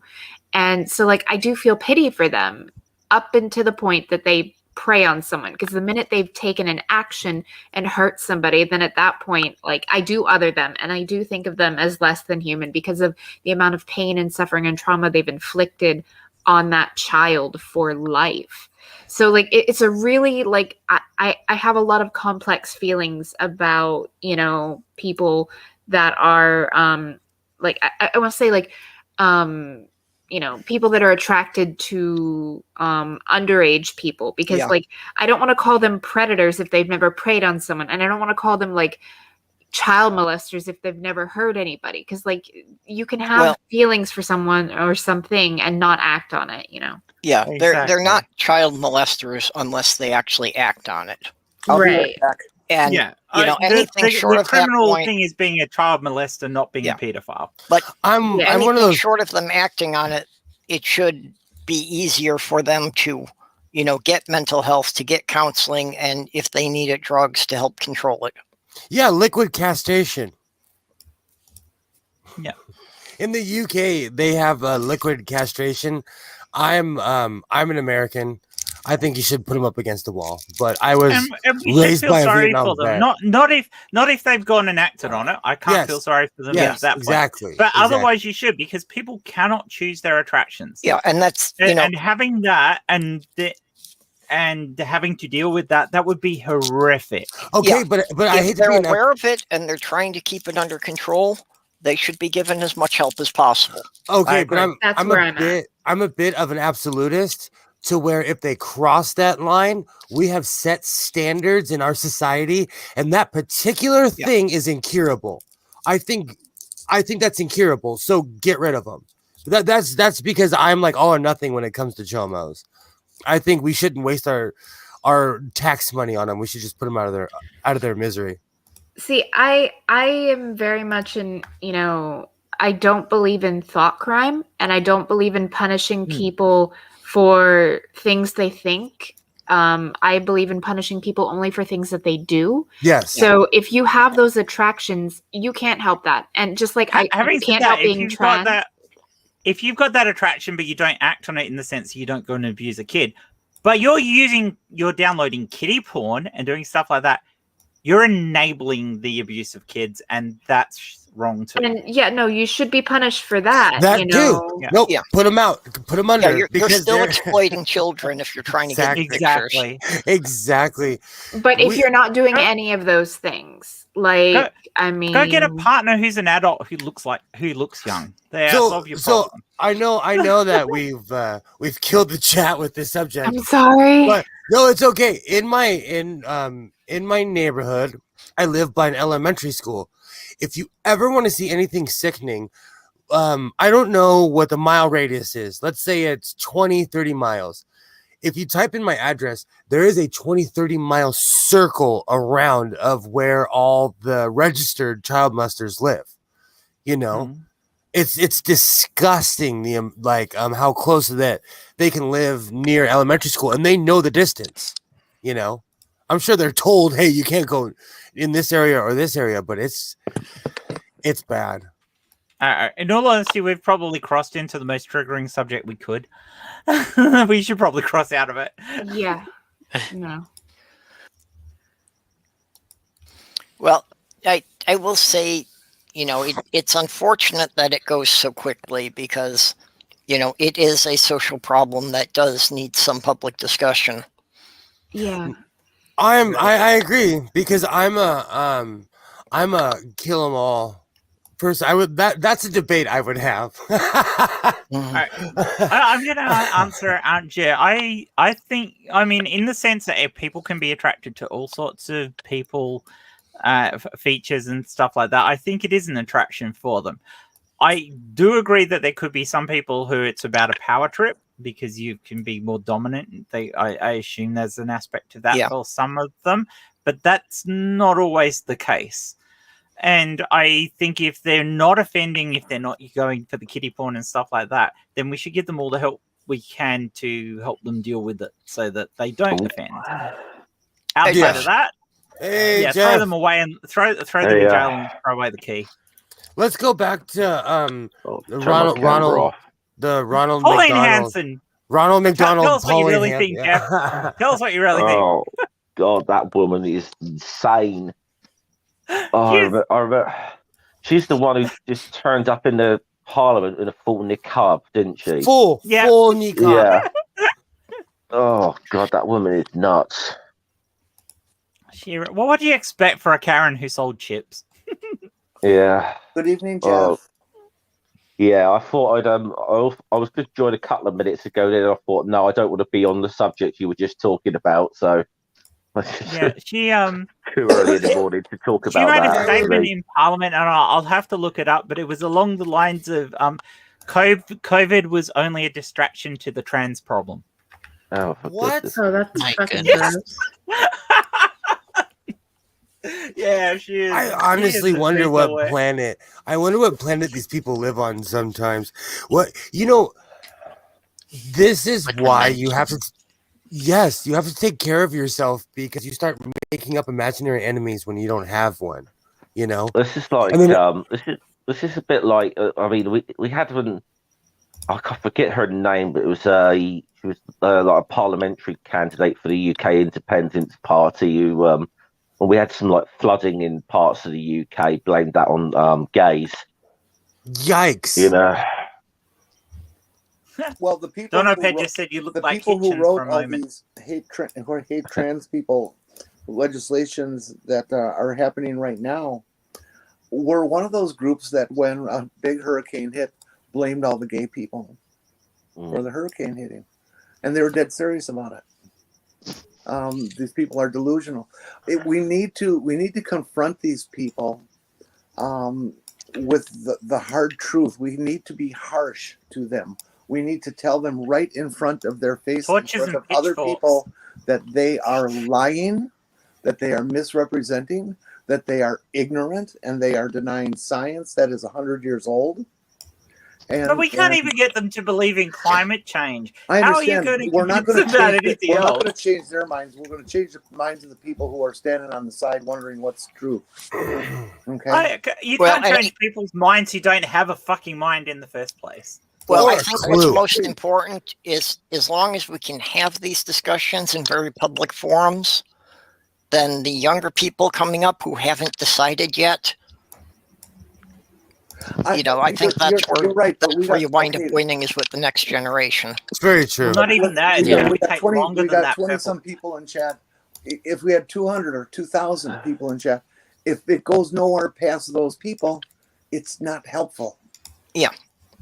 Okay. Yeah. We need to get everybody talking, and one of the ways you do that is to be confrontive and harsh with these people, so that people go, "Oh, listen how mean and nasty they're being. This is important. This is something big happening." The left wing has just been too namby-pamby, too milquetoast about everything, and we that's need how to I stand felt. up and scream and use the horrible, awful language that these bastards do on us. That's how I felt about when somebody tried to bring the eugenics people into the atheist community. Oh, I cursed them out. I did. I confronted them immediately, and everybody involved. And that's a small scale thing, but I spoke up immediately. That's why if I see people who are within our community spouting out transphobic or homophobic bullshit, I will call them out because I'm done with that. Fuck off. We are supposed to be a more accepting community. Get over it. Absolutely. And you know what? If I'm wrong, call me out. My DMs are open. Yep. Seriously. I don't, Of course, if you come in my DMs and you spout a whole heap of bullshit to me, I'll tell you you're wrong and fuck off. Or eugenics, I will block you. I will just, and that's another thing. This person was like, "Oh, meet me in meat space and all this." Like, well, I'm too old. I'm too old for all that phone banging, like calling people out on the phone, like tough guy stuff from the '90s. I think an important thing, as far as for people within our community, that we don't need the Twitter drama. Mm-hmm. But if you see someone, in the community that you think is supporting questionable positions, bring it up to them in DMs. Bring it up to them in a more private setting. Don't make a public spectacle of it. I did that with. I mean, I got to admit that's exactly what I did with someone about a month or so ago. After something they tweeted. I had an issue tonight, and I sent a picture to Jen and Kitty. Yeah. Well, I had an issue at one point of somebody taking a clip from one of my streams and using it in one of the response videos that, I felt gave a very bad impression that, this wasn't what was normally on my channel or anything. But I talked to the person who made it. They agreed to put a disclaimer at the beginning of this that this was only the view of this one person. It did not represent the rest of the people on the panel at the time.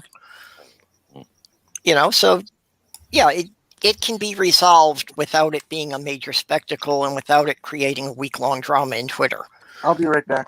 It's funny. The person who I posted a tweet of theirs in our group earlier today, I've confronted that particular person several times in DMs about shit that they've been posting to say, need to stop the fuck what you're doing. I posted it earlier.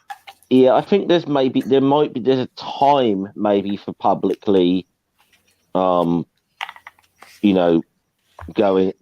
after them. If you've tried to do it as well since, but I've given up on it. It's like they're not going to listen. At this point, I'm just going to fucking ignore them.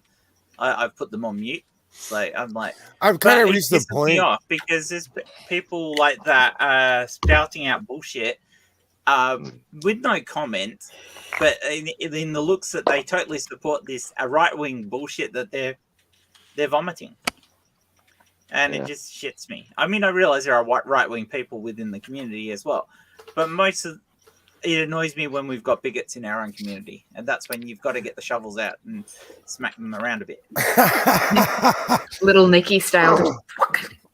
I love that movie. I don't even like Adam Sandler movies, and I love that movie. Honestly, Little Nicky, Happy Gilmore, and Billy Madison, I think, and 8 Crazy Nights. Like, those are my favorite Adam Sandler films. I like 50 First Dates.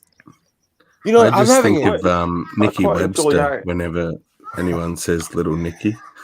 I'm having trouble right now with someone in the community, and instead of publicly shaming them, I'm just screenshotting whenever they say something crazy to me and sending it to people to laugh and have inside jokes. I'm not even talking about the person you're talking about, Jeff. Yeah, I didn't want to say it publicly. That's why I put it in the private chat. No, I was talking about somebody entirely different. But can we all He's agree? An Australian. Can we all agree that Twitter is just a giant trash fire? It is. Where people just walk in and throw more trash into the fire. Twitter especially, that because of the character limit, there's no room for nuance. You don't have any chance to explain a position. Yep. And then the way the streams just keep branching off in all different directions, that somebody joining in later hasn't read 3/4 of the comments. Yep. Yeah. Twitter is the worst forum for having any like sort of serious discussions on. Yeah.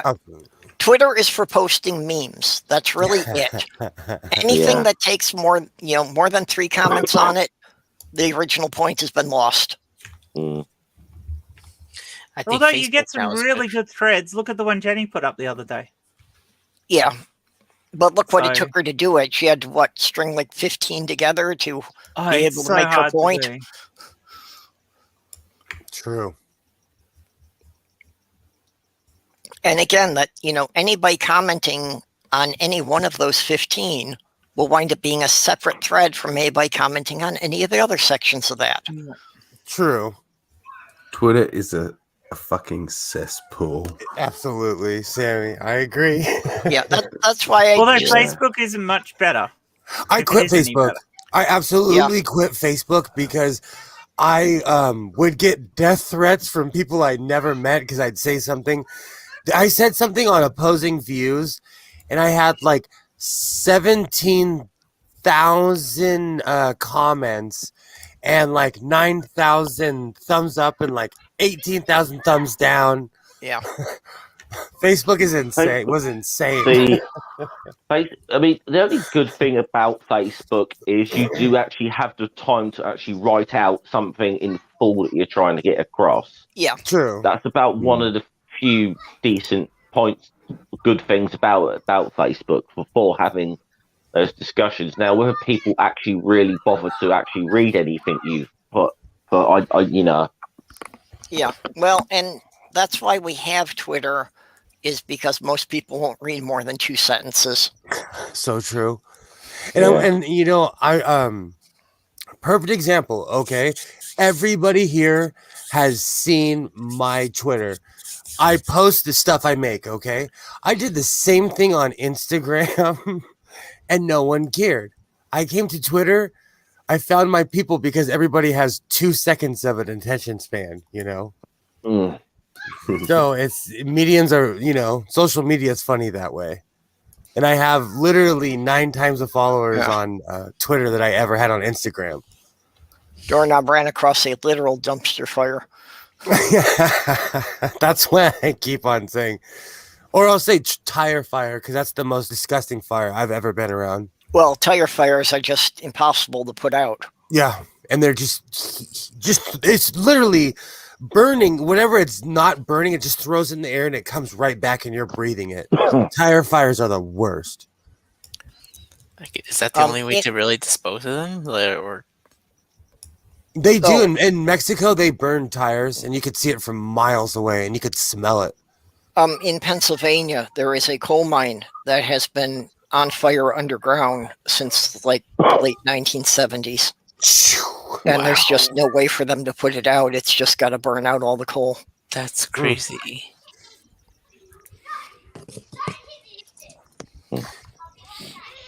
So what do you think of our new appointment over here, Jeff, of appointing the bigoted right-wing Christian Fundy as women's minister? I haven't even heard about this. ScoMo decided he needed to shake up his cabinet owing to a whole heap of scandals that the Liberal Party has had, and his choice for appointment as women's minister is a TERF, who also thinks women should not have access to abortion and some other women's health care. Oh, good Lord. So have we changed women's minister? She's technically the assistant, but she's going to end up doing most of the work. That redhead, who's the actual minister for women? I don't know. I can't remember her name.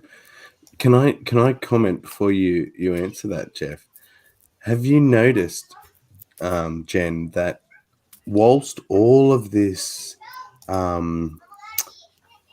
I don't even know what to call it, but all the women coming forward about all the stuff happening in our parliament, and with the Prime Minister just sort of continuously putting his foot in his mouth, I have not heard a single word from the Minister for Women on any of this. No, because they're all they're all go to his fucking church, and they're all fucking fundies, and they're all women in their place. So while our country is having the biggest discussion it's possibly ever had about the abuse of women, especially and our in government doesn't give a Parliament. shit, and it's part of the problem. And Yes, our I agree. actual Minister for Women has not even weighed in on the subject. What the fuck? Because they're not going to, because they're all Christian fundies, and they think that rape is fine in marriage. Amazing. I've actually heard the statement.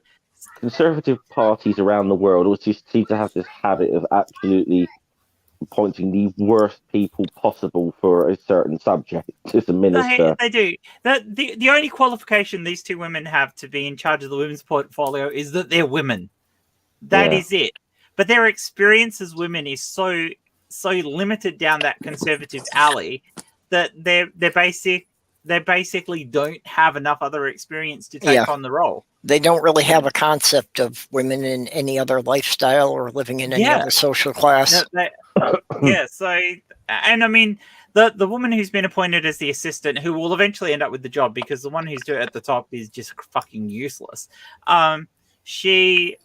She's got a blog where she spends all her time doing turfism, and has categorically said that she doesn't. She constantly talks about the transgender problem. Oh goodness! Sadly, I can already see that turf speak and stuff like that.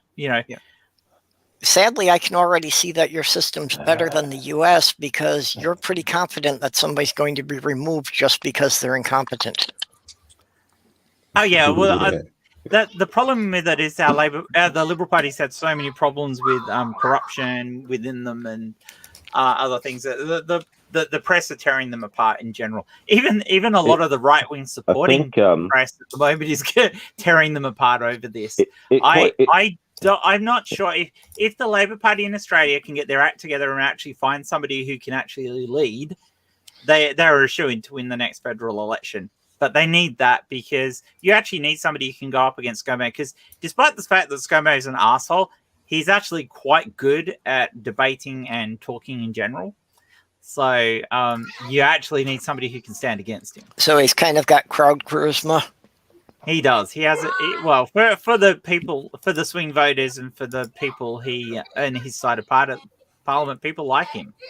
And in other words, they're going to have to do the opposite of what the Labour Party in the UK does, which is, at the moment their current policy just seems to be agree with Boris Johnson on everything. Yeah, pretty much. It's kind of like I wanted to say to that guy Keir Starmer. Yeah, Sir Keir Starmer. You do understand what the concept of being an opposition politician is. Yeah. Well, and for decades, I felt that that's what the U.S. has been missing, is the British idea of the loyal opposition. That in the U.S., it's like either you're for the administration currently in control or you're a traitor to the country. Yeah. Which is insane. Absolutely insane. Because once you give people keys to do anything, they start killing each other. Yeah. And the funny thing is, we know what happens, Well, and that attitude happens on both sides. When Obama was in office, we still had that problem. Yep. That's why I couldn't even tell you who our opposition leader is, because that's how fucking useless he is. Yeah. Well, but we've completely lost the ability. A huge part of it is the media, a massive part. And I actually wanted to comment before, just to put some perspective on things. The media that are tearing apart our government are the media that support our government. Our media is completely biased. Our media is mostly controlled by Rupert Murdoch.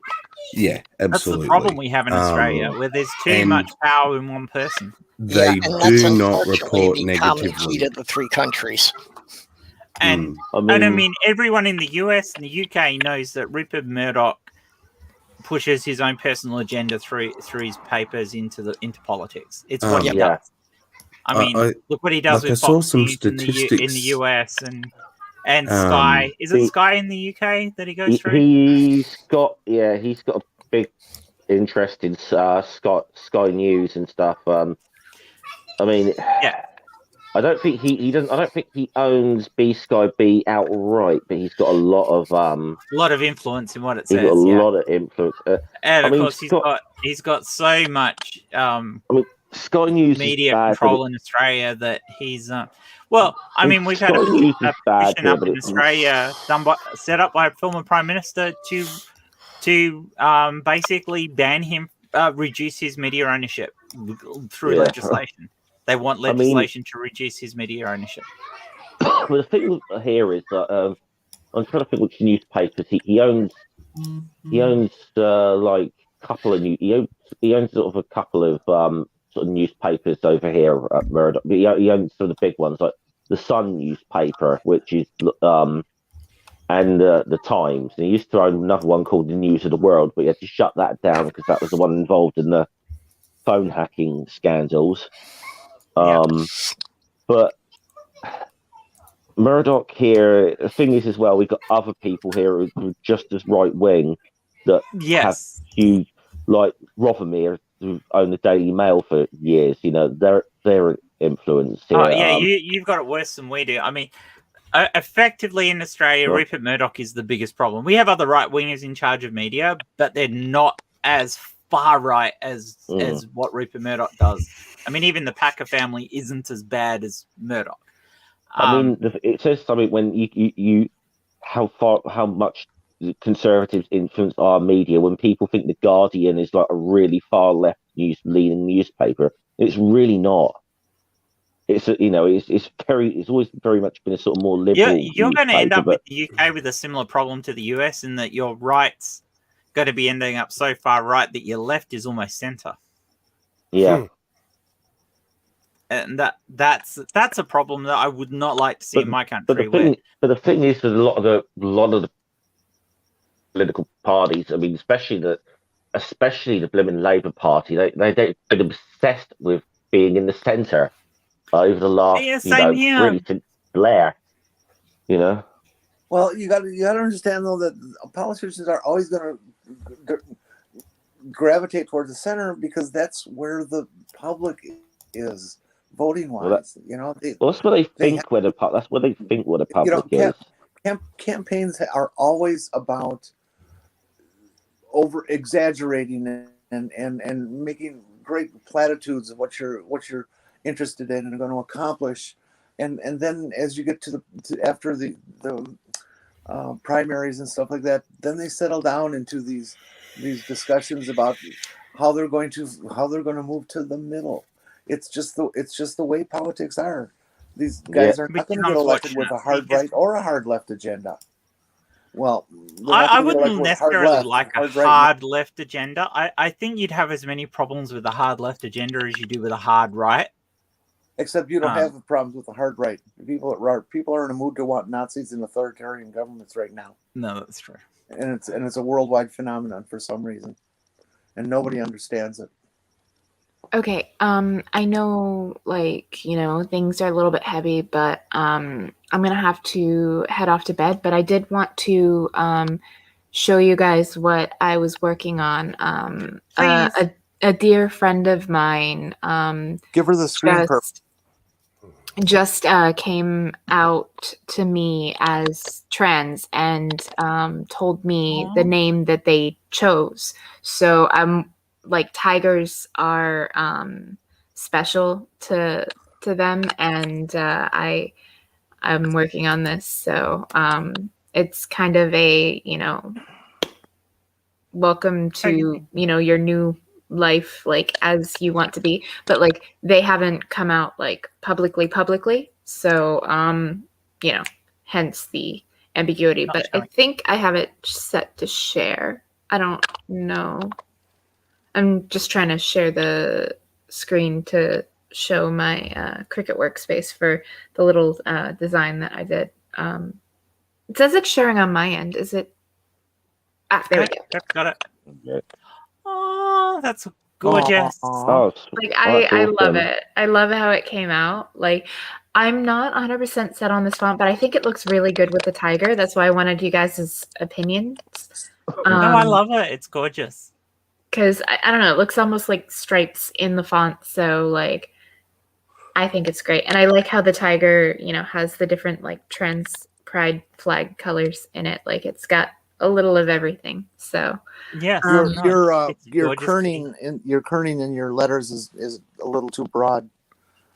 Oh, I'm sorry. Kerning is the distance between the letters. between the You've well, I got was this trying. Well, that's the way the font was. I might tweak it, and I can scrunch the letters closer. This is just like my rough draft that I was working on before bed. Like I'm not making it tonight. If you can, I would go like maybe 10% closer, just a hair. You saying the word kerning, Jenny, brings back memories. I haven't heard somebody say kerning for fucking ages. Sorry, letting. How about letting? No, that's fine. It's just I just realized how geeky I was when you said it, because I'm like, I haven't heard anybody say that for such a long time. But okay, then how about this one? Kerned pear.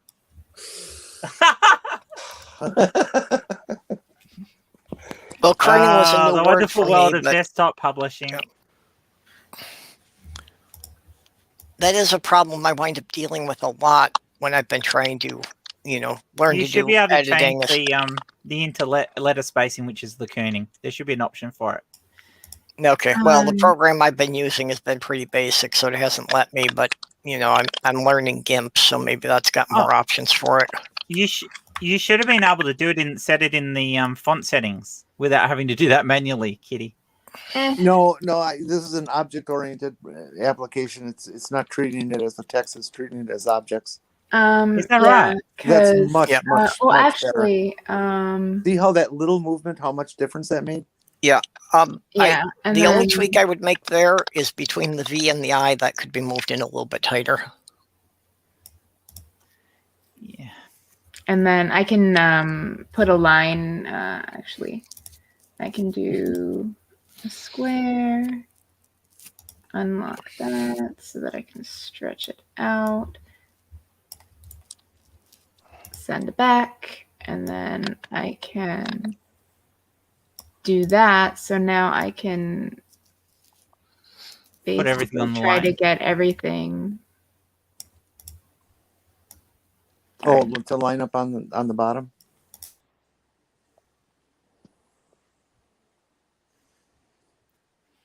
I think it's only your T and your A that are a problem. The E and the A that are a problem, Kitty. I'm just trying to make a tip here, so.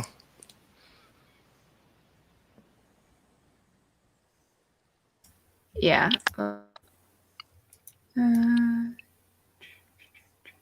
I miss working with Illustrator. I love Illustrator so much for what you can do with text and stuff. Okay, so this is going to be really good. This is going to be our new stream now. That design projects are going to be group things. Sure. Hey, I still need artwork for my channel, and I'm hopeless at it.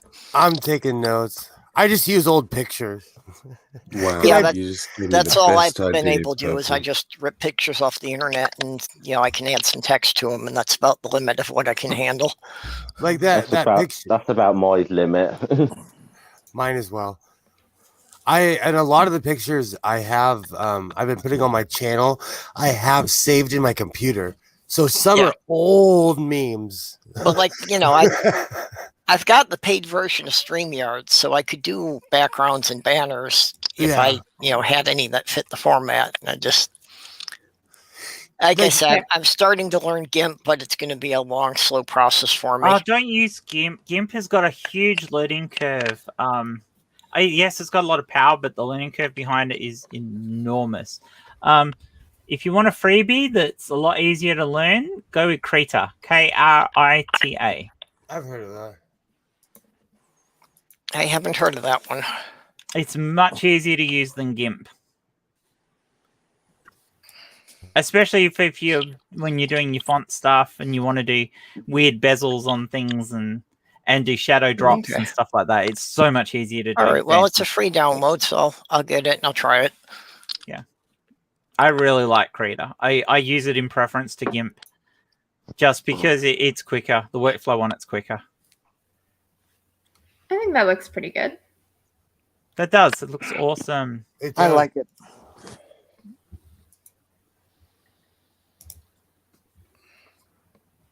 We'll have to All right. do a stream where a group of us can help me come up with my first tattoo. Oh, yeah, that would be nice. It'd be fun. The Hey, tattoo Purple? stream. And it would Does- it'll just add that whole layer of meaning to it as well. What direction are you trying to go towards? What are you looking for? I'm literally at the blank board, mate. I've got nothing. Well, is there anything I've that toyed has- with kids' names, and you know, my father passing was a pretty big deal, and atheism is a huge deal. So there's a whole raft of things I could go, but the style I don't like the classic old sort of sailory tattoo style. I know exactly what you're talking about. But I mean, other than that, yeah, I'm pretty open. I have quite a few. I've got these here that have meaning. This Ooh, one's that's for nice. my father. This one is for my uncle that committed suicide. So you've got a Mobius strip, and what's the one under it? Well, it's an infinity sign with a semicolon. It's a Mobius strip though, because it's got the twist in it and it loops around Yeah, itself. Well, what's the one underneath? It's an Ankh. Oh, it is an Ankh. Yeah, I can see it now. My That's so cool. father has a ring of an Ankh, and like he's actually been pronounced dead multiple times and come back. So like there's the old joke of, you know, when you die and stay dead, I get your gun kind of thing. But his has Will a knows ruby in the about center. dying multiple times and coming So, back. He called himself a vampire earlier. And then I have I am the real life ones Daniel Jackson. on my back. Here I am stripping on Perp Stream. Oh, I love it when you strip Kitty. Oh, butterflies and puppy Awesome. dogs. Ooh. My little That'd be paws. great. Oh, And then I have to stand up for this one. you've got. Oh, I was going to say you haven't got a tramp stamp, have you? No, but I do Oh, have that's this one. awesome. Is It that, was drawn by a Elf- friend. Awesome. Is It- that it's Elf meant Grip to- from it's meant Lord of the to- Rings? It's meant to mimic it, but it's basically, it says Moanam Kara, and the O and the A were combined into a pentagram with an Ouroboros around it. So like the serpent eating its own tail. But it's meant to look like Elven script, even though it isn't. That is so Exactly. cool. So And what's it say? it says Moanam Kara, which it basically, it's Celtic. It translates roughly to like soulmate or soul friend, because it can be a platonic thing. And then the last one that I have. You want to be. You realize you're turning doorknob head on. Hold on. She's Wait, making I'm me actually weak- wearing. weak- Oh, she's gonna take her making me- pants off for this one. She's Yeah. making me weak at the knees. I kind of have to. I'm wearing 2 pairs of pants and with my long socks. You can't teach us like on stream. Da da da da da da da. And I then was this waiting for one the here. music. This is my 18th birthday gift to myself. That's awesome. That looks like a Pokemon. No, it's a like a tribal sun with stars and moons. I and it's actually realized my high that school colors. it reminds me. What was the one that blows the gas out? Awesome. Well, there's like Ghastly and Haunter the- and Gengar. I The can't purple remember. one that sort of looks Kitty? like a You know, even without makeup, you are just unbelievably pretty. Oh, honestly, I look like hell without makeup. I've got like No, you no don't. You look eyelashes, like awesome. no eyebrows. No, you The only really. reason I have eyebrows at all is because I was using an eyebrow gel that kind of stains your brow hairs a bit so you can see them. But like I've got like no freaking eyelashes at all. Like you can't see them. Like they're long, but you can't see them because they're so pale blonde. Well, But think what you want. I think you're very pretty. We're all just sitting Oh, here thank staring you. at Kitty. Yep. You are Hey, I clearly mean- outvoted. honestly, you know, I mean, it's not a stream with me if I'm not showing at least a little bit of skin. Hey, Usually it's just cleavage, but you know, that's because these bitches need to breathe.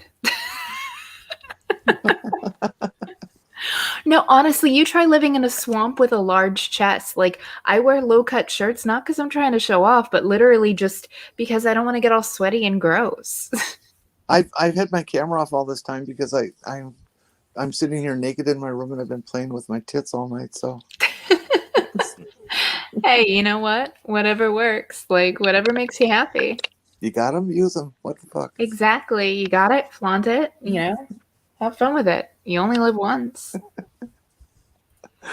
But no, the next tattoo that I get is going to be here on my forearm. I'll be getting a raven right here at my bicep. And then Awesome. I'm going to have Memento Mori written on my forearm here. It's Latin for remember death. Because, you know, I need something morbid and gothic. Makes my little black gothic heart pitter-patter with delight. So I was gonna get two ravens tattooed on me at one point when I was still a Norse pagan at the time. So I decided against doing that now. But I mean, I've only got one tattoo, and it is Thor's hammer, which is on my right forearm. My friend has that as well. But he looks like Thor. Actually, I have pictures of me and him. I was dressed as Black Widow and he was dressed as Thor. But, you know, he's a Swede, so what do you want?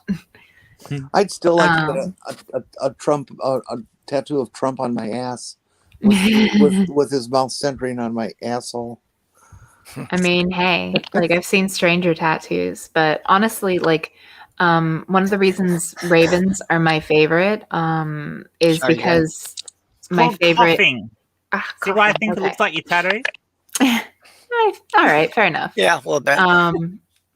But no, like in pagan, you know, in paganism, one of my all-time favorite deities when I was a pagan was the Morrigan, and you know, oh yeah, she's a goddess. She's a goddess of war and death, and you know, she's kind of a badass. Like she fell in love with Cuchulainn. He spurned her. And, you know, you really don't want to piss off the goddess of war and death when you're essentially Hercules of Celtic folklore. The Morrigan was definitely one of the goddesses you did not want to mess about with. Yeah, no. Like, she's just like a badass, like, empowerment. And, like, I don't know. I've always liked Trinity deities, not the Christian one, but, you know, like other Trinity deities. So definitely always been my favorite because I think all pagans end up picking a deity or two that are their favorites, and she was mine. Well, Wiccan. I mean, the Wiccans I've noticed definitely seem to do that. But yeah, I think a lot of people seem to gravitate towards a certain, you know, 2 or 3 deities that are in. I know I did. But yeah, so sorry, what did that comment say? I didn't actually see it. You don't have to bring it back up, but I just saw something about me.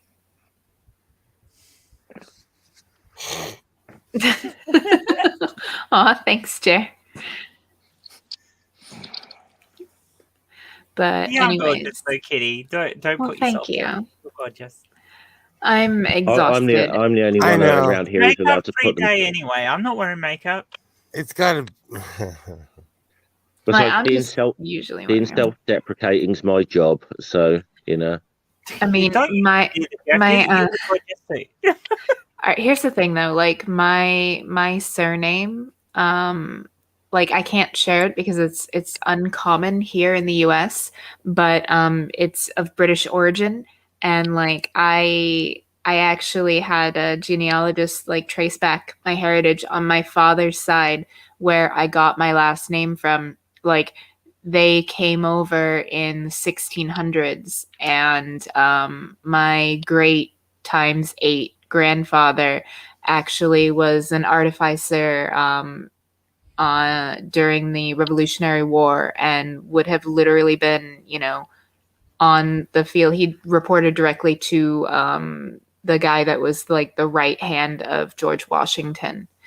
And that's on my father's side. On my mother's side, there is actually like a family now in Canada that in the Quebec area that is very prominently known in politics, and my family on my mom's side came, her dad's family came from France, and they settled in the Quebec region of Canada, and then eventually came to the United States. It was my great grandfather that came from Canada to the US. And yeah, it's interesting. Like my mom's family on her father's side, like they came over in the 1600s as well, but they went to Canada. And I'm thinking, man, like kind of sucks because like Canada is way better than the United States is right now. But it is what it is. Sorry, I'm rambling. I'm exhausted. No, that's fine. I know, me too. It's been a long week. Well, it's like almost 4 a.m. for me. I have to get up early. Yeah, I was actually thinking that's probably a high note that we could wrap it up on here. Just let me know, ring a bell or something, and I'll show Skin to end stream. I was just going to try to bend the conversation a little bit to see if there was anything you wanted to announce or put forward to the chat that may not have heard it in any earlier streams that you were on today. Something that I told you were so brave about. Who, me? No, I'm a coward.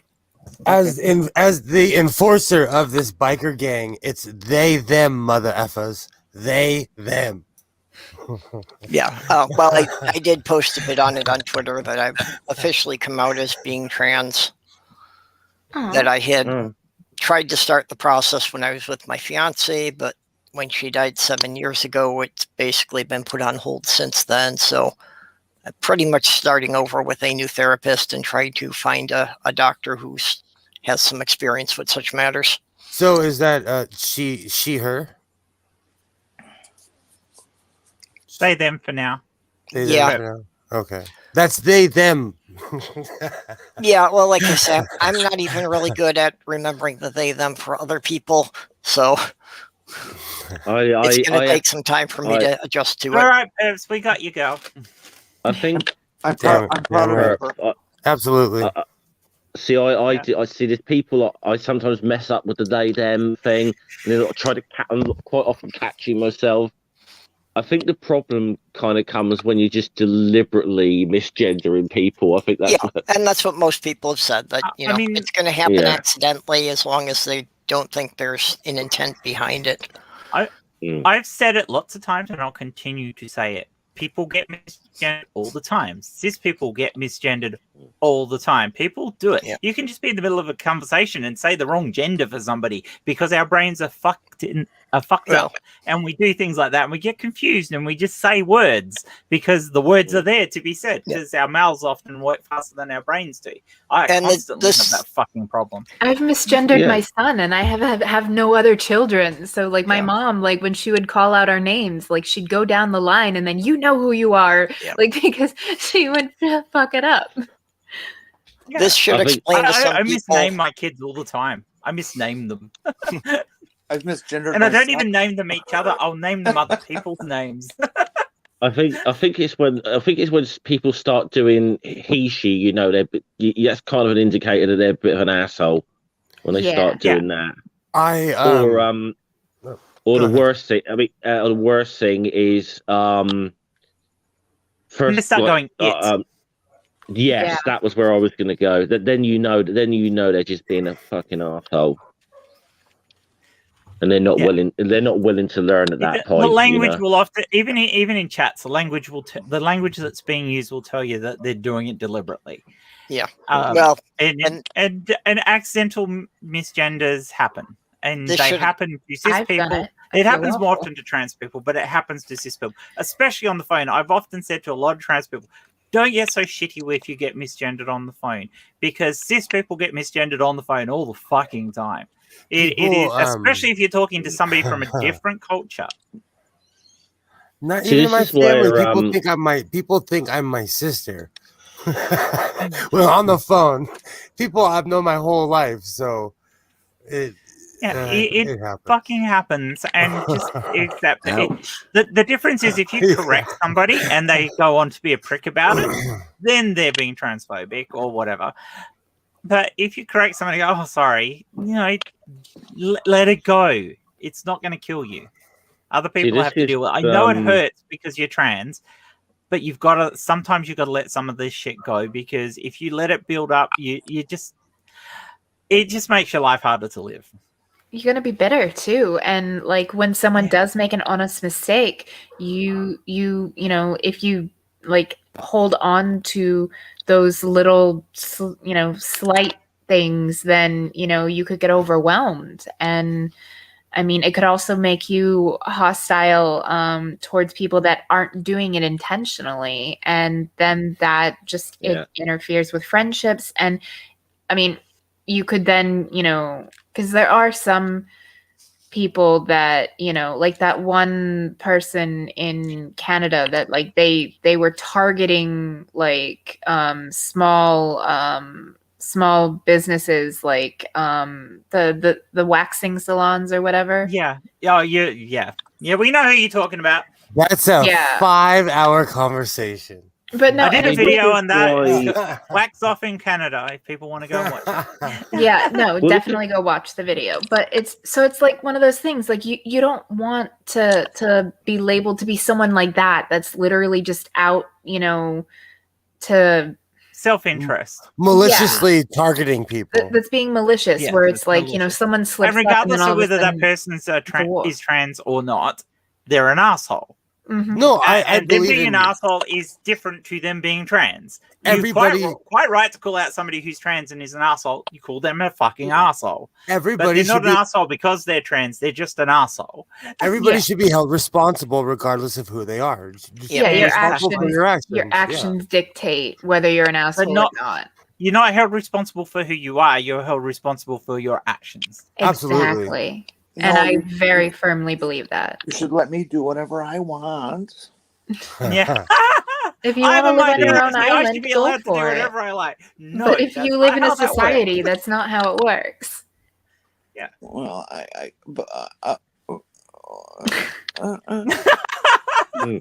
Are you infringing on my right to be a bigot? I fucking hate that. That is such a common thing from them. Is that you're infringing on my right to hate you. Oh, no. Have you guys heard about the new thing? Super straight. Oh, yeah. Oh, goodness. Okay, we're moving on to another topic. Let's not go down that rabbit hole. When we do the fundraiser stream. Super Tell the dumb Aussie. Our homocondra. At the moment, I'm going to do it with the final fundraising stream is planned for Saturday night. I can say it now. Super straights are homochondriacs. I like that. That's funny. And I think we'll have fun going through a whole heap of crap. The link for Jen's Moving Fund has been in the description of all of my streams here for the last couple of weeks. Oh, thank you. So there's in the side chat again. Yeah, it's nearly up to $1,500, which is where I set the mark for it. Any extra is greatly appreciated. But when you're getting started in a new house, there's all sorts of expenses. Yeah, you'll be able to get fresh rabbits to butcher. We forked out this week Good alone. recall. We forked out nearly $500 on a huge, enormous skip bin to throw rubbish in. It is a big skip bin. Like we've half filled it, and I don't. And I'm like, I'm running low on rubbish to throw in it now. You know, it's funny when I got one in California, it was almost $900. Wow, how big was that one though? This isn't a 8 square meters. Mine was 25 feet, which is almost the same as 8 square yards. No, it was 30 feet, I think, because it was in front of my house, so it was like 30 feet. Yeah, it So sounds like slightly about big. the same size. Similar size. Yeah, similar size. And all your neighbors came and dumped stuff in it for the week or so that it was there. No, none of my neighbors have dumped anything in the skip yet. Mine, I'm very glad of it because we get charged extra if you put mattresses and stuff like that in it, and that usually is a thing. You know, people get skips and somebody goes and dumps a mattress on top of it because they're assholes. Yeah, and you get charged extra for them. My neighbors asked, and I look at them and I'm like, "You guys asked?" We also have a thing in Australia that if they show up to pick it up and the bin is overfilled, they will go away, and you have to pay for them to come out and pick it up again, plus the extra cost for having it for a longer period of time. So if somebody fucks up and throws something on top of your skip, that can fuck up with them picking it up. Here they take it, they weigh it, and charge you extra if you went over the weight. Yeah, they won't pick them up if they're overfilled. Yeah, wow. It doesn't. You will get charged extra weight if you put stupidly heavily shit in it, but they won't pick them up if they're overfull. It's I'm sure if it's above the top line, they're worried about stuff falling out as they drive it down the road, and it's dangerous. Yep. So they just won't do it. They just won't pick them up. They'll also won't pick them up if you've tried to shift it yourself. Not that you could with this one because it's fucking enormous, but I nearly hit it with the trailer, which shouldn't have been good. So yeah, you were ending, Perps. Yep. Well, so let's go around. Who has anything they need to shill? Kitty, I just did mine. You're saying you postponed your thing. Yeah, I've just been having a rough time of it lately with my pain, so it's going to be this month. I'm just not sure what the day is yet, but I will definitely make sure to get with you, Perp, and Will, because you're 2 of my 3 guests for the stream. So I'll let everybody know. Awesome. Yep. So date to be announced. Okay, Will, what have you got doing? I'm Godless Sewing, the Exhausted. Also, Godless Sewing, the Conqueror. 4 a.m. Hold on. Fuck you. I'm tired. Me too. I'm tired. Let me fuck it up, Buttercup. Okay, hold on. Hi, I'm Godless Sewing. You should go subscribe to the Godless Sewing channel. Every Thursday, we do the What the Fuck stream. Kitty is now our new co-host. I'm usually on Purple's stream every Wednesday and Thursday. And wear a mask and all those cliche things that I can't remember right now. Don't be a dick. Don't be a dick. You can suck one if you want to. By all means. I've been saying it all day. Stop kink shaming. Do you have anything more that we didn't cover there? What are you bothering me for? What? No, I was starting with Australian Jen. You're on the bottom. I didn't get to you yet, Jenny. Hi, it's me. We're going to be doing movie night tomorrow night. Yay! Oh, movie night's back on. Good. It seems to be at 11:30 Eastern, 10:30 Central, and we're not going to do one for Mountain or Pacific. It'll bleed over somewhat, but it might not get across the Rockies. We're still not normal with scheduling and personnel and stuff like that because we're having problems. Well, just having problems getting the proper internet speed. So, but we're going to give it a try and see how well it goes. So, we'd love to have you all come on by. Yeah. And my other thing is, Purple, you're a dear. I'm proud of you. Stay brave, and everybody here is here to help you. Absolutely. Yeah, we've all got you back. That's why I was feeling I'm kind of able to do it now, mostly because there are a lot of supportive people in this community. I'm proud of you. And we love you. Yes, we love you. So, it's going to be a slow process. There's obviously a lot of changes involved, both personal things and a lot of BS legal stuff and a shitload of paperwork. And I'd like to suggest, if you decide to do a name change, I'd like to recommend the name for you, Boopsy.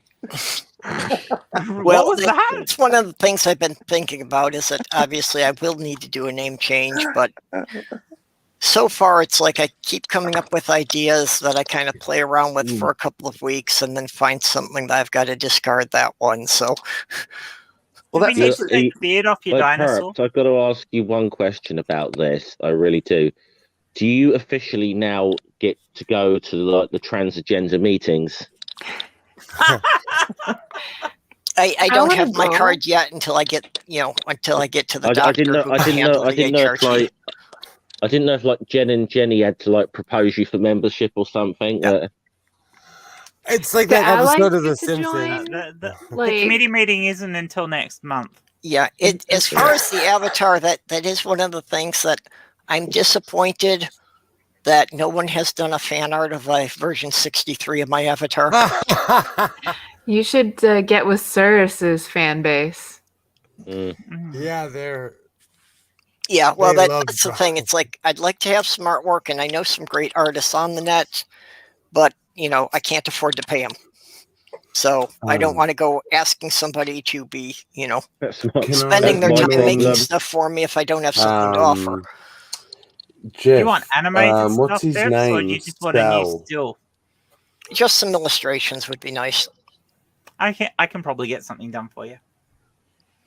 The guy who did my avatar and all Math Pigs, he'll do it for free and he loves it.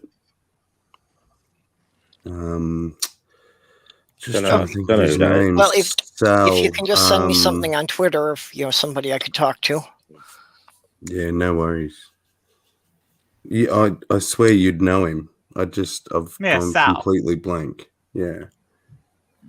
Of his handle. Yeah, I'd have to go hunting. Okay, so Jeff, Easism works. That's it. That's it. Yeah, easism. I'm sorry, who? Easism works. Strange name. Yeah, I know that's somebody I talked to like 2 years ago, but I haven't had any recent contact with. I like what Skydiver Tanner said. Ceratops. That's a good one. That is good. Ceratops.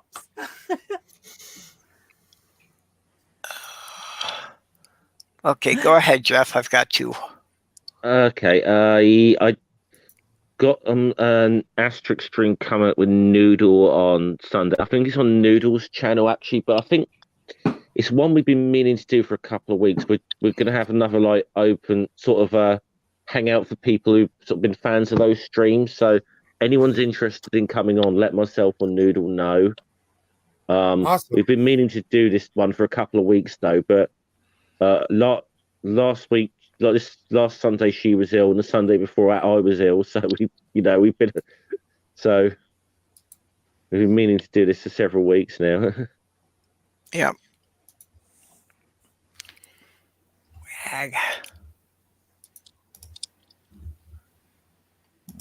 was looking for a meme here, so somebody kill time for me.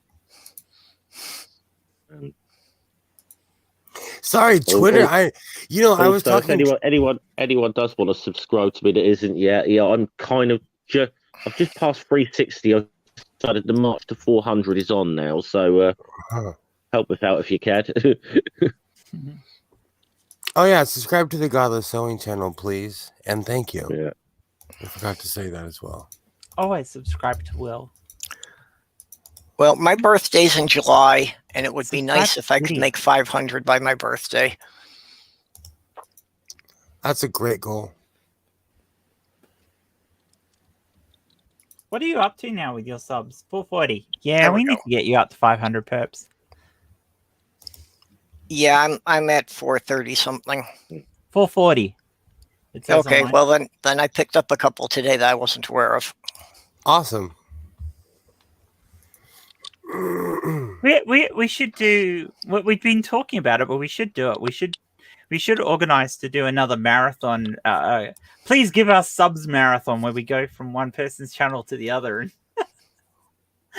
try and get subs for everyone. There. Sloth Girl sent me this one by the artist who does Cyanide and Happiness.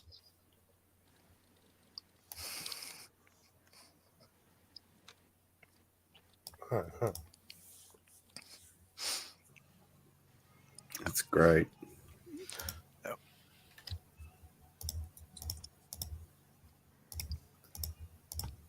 No, definitely not Rex. And Antjer, I can't do Roxy because that's one of my exes.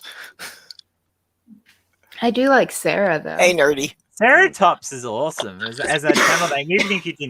Even if Sarah wasn't the name you picked for yourself, Ceratops is an awesome name. It's starting to stick. I like it. Could be a good like YouTube handle, couldn't it? I will say that Sarah is one that I had considered, although that has some things tied up with me because it's a name I had used for a character in a bunch of my stories a few years ago.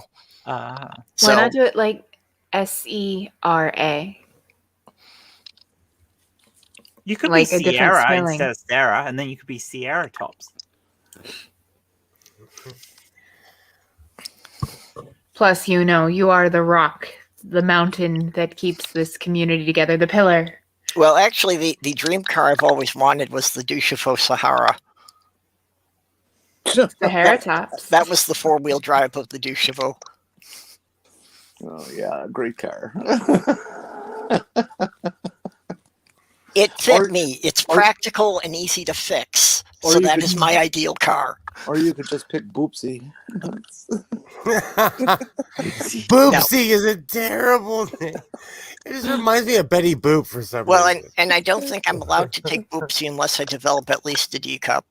You can have some of mine. I've got plenty to spare. Boobs, regardless of size.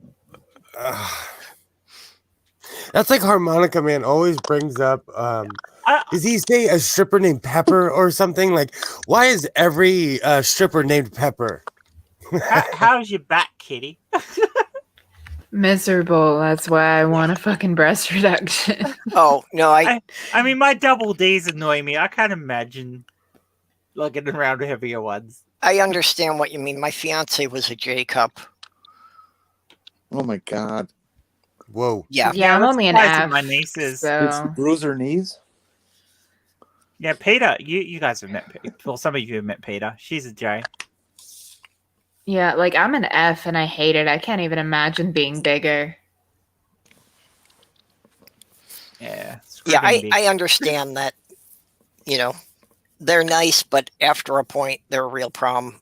My cousin actually had to have a breast reduction because it was damaging her lower back. Seriously, if you're a trans woman and you're trying to grow tits, don't wish for something bigger than a C.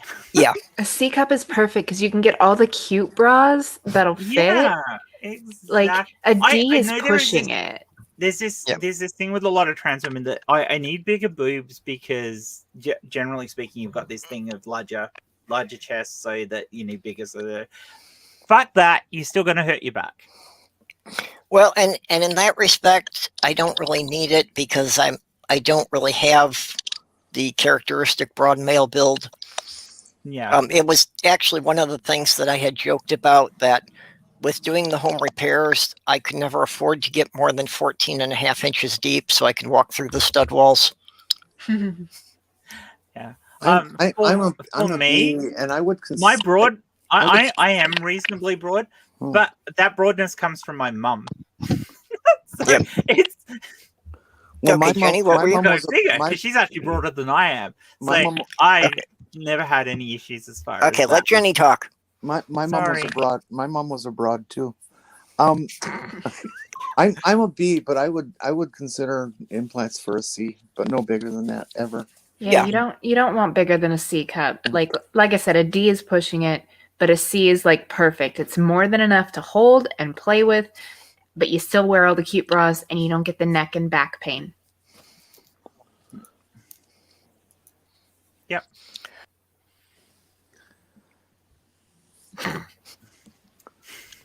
Robert wants small boobs too, huh? Hey, nasty is a thing. Yeah, I'm with Robert. Okay. Sammy, did you have anything you wanted to plug before we go? Nah, just wanted to say, love your perps. What cup size do you want, Sammy? I'd like to go down to maybe just a B rather than a C. Well, A personally, man C. I've been a big proponent for the metric system, so we should stop using cups. Hi, Notcha. You're a little late. Oh, Nacha. Yeah, I don't see too much of you anymore. We Hey, love you, Notcha. Notcha. If you're around on Sunday morning-ish when I do my fundraising stream, I'm going to drag you in. Yeah, Nacha's just got his head in the clouds these days. He does, doesn't he? He's always playing with himself.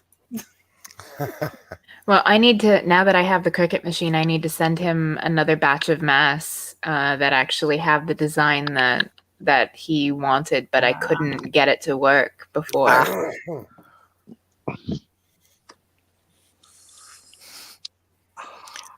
Okay, well, yeah, should be shutting this down, but first I do want to thank the people who have been helping me and people paying for my channel on Patreon.